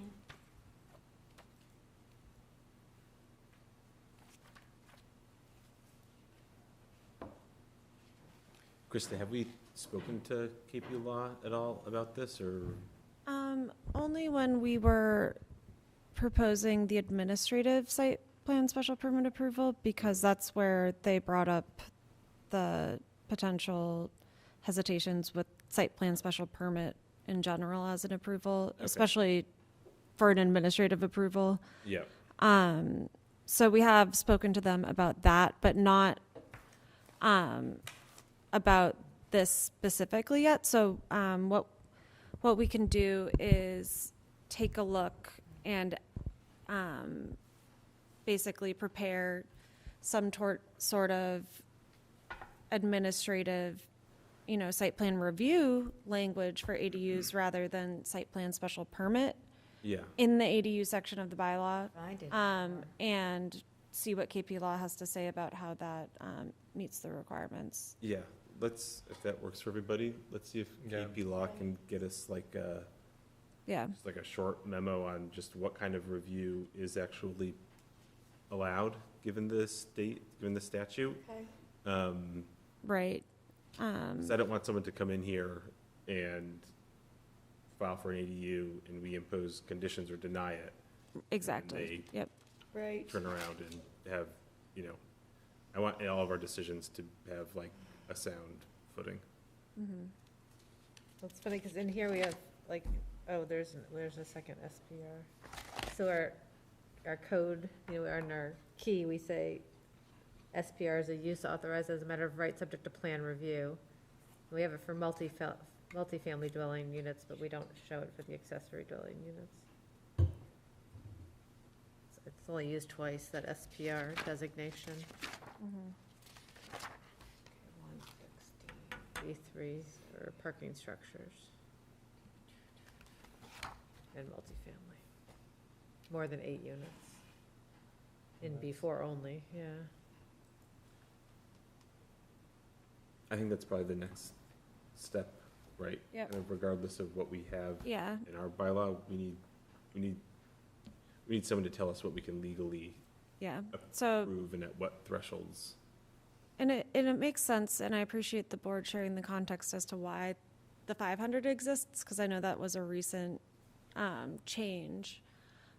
So potentially something that I could put forth to KP Law would be ADUs between 500 and 900 would be subject to site plan review Yeah. by the planning board. Does that sound good to everyone? You know, and then anything over 900 would be a normal site plan special permit. Yeah. Yeah, I would just want them to tell us like, you know, Yep. what can that review Yep. look like? Yeah. Like what kind of conditions can we put on it and that sort of thing? Yeah. I am curious with the fact that we don't really have a design review in our town. How do towns that have design reviews deal with ADUs? In the sense that, like, there's things that might really be difficult because an ADU could be a manufactured home.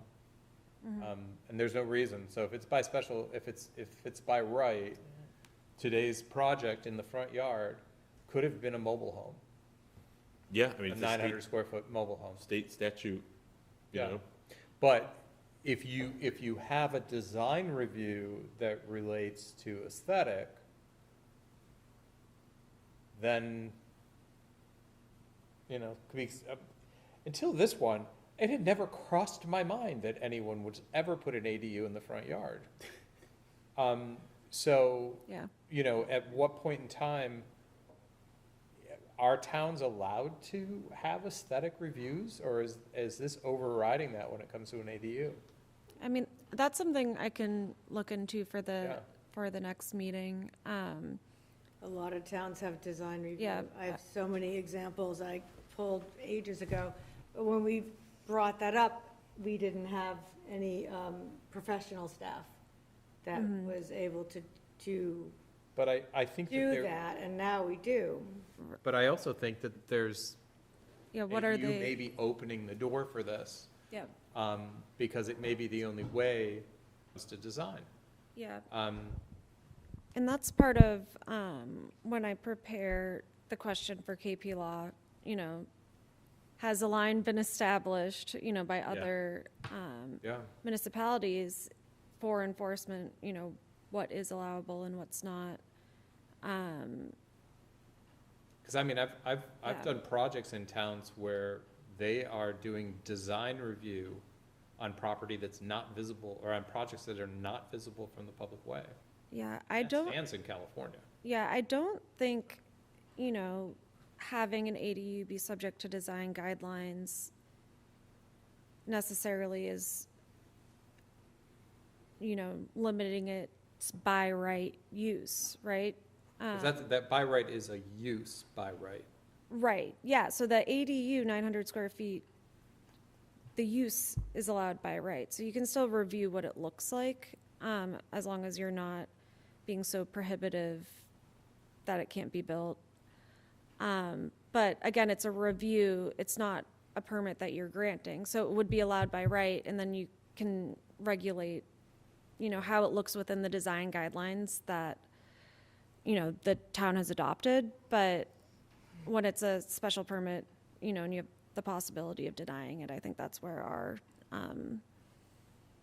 current question lies and what we're trying to fix. But I do think that you can have design guidelines for by right uses to regulate, what the form looks and what it looks like and all of that. But we can't prohibit the use, No, if that makes sense. no. I mean, I think that's from my standpoint, I really think that we don't have any tooth and design in the town at all, except for the properties that land in the historic district. And then we actually have guidelines. There is design review for Humphrey Street that's required.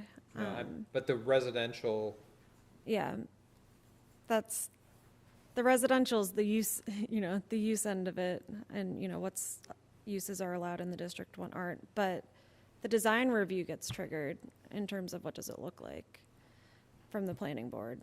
but, Does that you make know, sense? so, for instance, there's a property on Humphrey Street that we approved, and it was built, and it doesn't match what we had approved when it comes to detailing. Where's the tooth? Yeah, Like, we approved something that turned to be an estimate of what how the building was gonna be detailed. And then the building got detailed, and it doesn't match. So that's where I'm just sort of curious how we can start having, a positive impact, especially on properties that are on Humphrey Street. But actually everywhere when you have a property, when you have a property that's poorly executed, it impacts the value of the neighbors. Yeah. And so I think the ADU last week too was frontage too. It was viewable from the street, the one on, what's that one? Dead End Street off On Robin. Fullerton. Yeah, Robin Lane. Yeah. That Yeah. one also was kind of same kind of. Right. Yeah, and- But it was, Yeah. that was fully at the back of the house, though, still visible from the street. Yeah, But- I guess it kind of came off Right. the side, I was sort of, yeah, if this was the main Stacked, house yeah, here. yeah, it was like So that, it was stepped Yeah, back. it was stepped back, yeah. This location no, today yeah. is in the front yard. And, right, you and, know. But I think it's interesting because we haven't had anyone come forward, but I can't turn my phone on and not get 4, senior living pods, which I'm not very happy about the algorithm in my phone right now, because I don't think I'm the age that it's for my parents. But anyway, the reality is there's a lot of product out there. Yeah. And, some of it is probably fine, but some of it's gonna look like, a temporary classroom stuck on Right. someone's right, front yard, I guess. All right, so let's see what KP Law says in terms Yep. of what they can do, and then, yeah, and build if we up. can, impose certain levels of standards on them, that's certainly something that we can work in.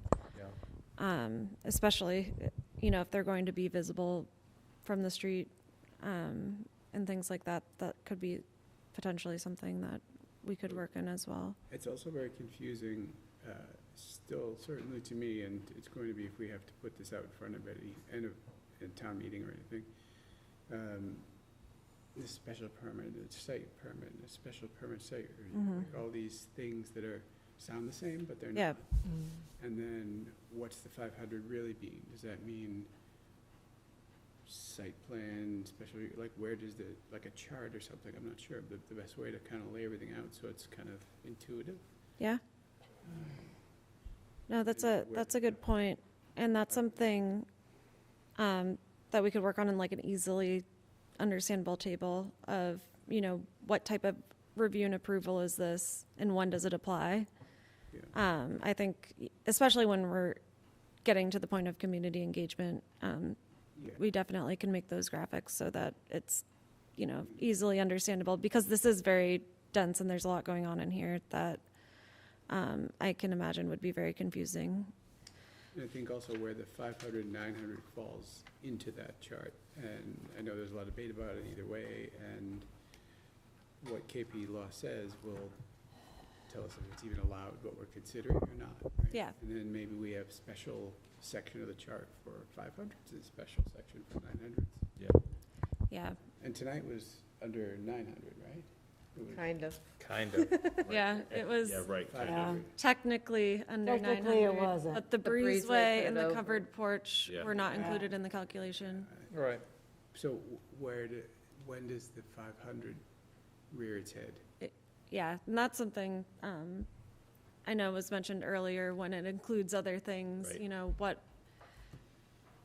the way that they measured it was just the ADU itself was under 900, but It was that's like something that we'll need to take a look at. But going back to the define. fact that an ADU is a use. Mm-hmm. So, I mean, just Yeah. looking at that from a design standpoint, I didn't disagree on that breezeway and that porch. Oh, no, no. Those makes are sense. additions on the The house, Yeah. plan was lovely. and they're shared. So I do think that that's a reasonable way to do it, and, Yeah. you know. Yeah, no, It's a case where it's the by right piece of it is, like, we could have said, you know, we're gonna review the breezeway and the porch separately. well, right, that's what I want, that's part of what I Yeah. want KP Law to tell us, is like, how do we have to, So, are these one big package, are these actually two different, when does Addition. additions? What do we say? One's an Like, ADU, how one's an could we addition. think about this? Sorry. How do we have to So be the recent thinking change about was it? 500, And right? the fact is When too, it's does gonna that really hit? depend on This the one was lot, 900, because, we Sure. didn't- you know, you could do Trip the an level. ADU that fit within setbacks, but Did, that's why they're you're breaking looking before you coverage. change. So they wouldn't have even And these been here pieces if that it are wasn't for the attaching them 500 limit. Yep. might have to be removed you when know, it comes to to lot have coverage plan without going in approval, front I of the mean, zoning Yeah. board of appeals to have They've it. got to comply allot with it. something. Yeah. Just But again, can't, most of our just lots are build a box. non-conforming, Right, so, right, exactly, yeah. it's just, Right. Yeah. I mean- And that's I mean, not I'm sure there has what to we be want other to, towns dealing you with this, know, because it's so. achieve with this. it's- So Right. I uncommon agree with states just have a everything statute that overlays Jer like was that for saying such a about, Specific thing. yeah. So under 500. But I think that other 500 towns, needs to come here for. you know, we special have, Permit. And currently. because of our density, 900 our of- huge number is of just as low. non-conforming Yeah. lots. 900 Um, and above it's is a little still a bit special different. permit. We're almost Can more it like be used for Somerville overnight? than we are like Lexington, Right. Yeah, just yeah, not by right. definitely, but it's gonna be interesting. yeah. Okay, thanks, Krista. I think we've Yeah. got a plan on the zoning bylaws, and I Yep. assume our next meeting will have a lot to discuss. Yes. So, Yeah. hopefully there's not too many ADUs that come. And there's up. nothing rolling over to it. I mean, No. Yeah, nothing rolling over. Agenda's clear. Yeah. The first time in quite some time. Yippee. I think, just one thing that I wanted to mention, if we're okay moving on, is that for next week, we have the joint meeting, Correct. and that's on Wednesday. right, And do we Yes. know what time? at 6:30. I 6:30. saw. 6:30? They haven't said specifically in the agenda where we're going to fall yet, but as soon as I know, I will let everyone know, like, the anticipated time within the meeting.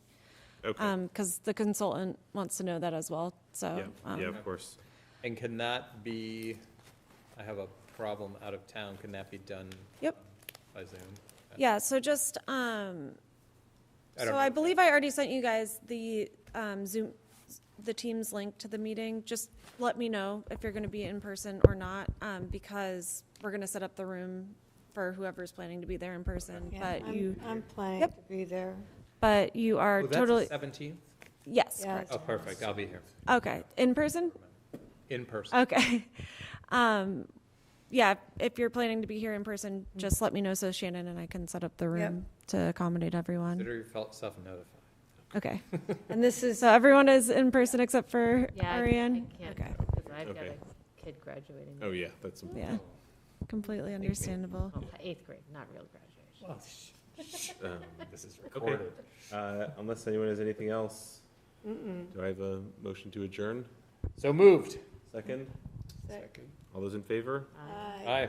All right, thanks, everybody.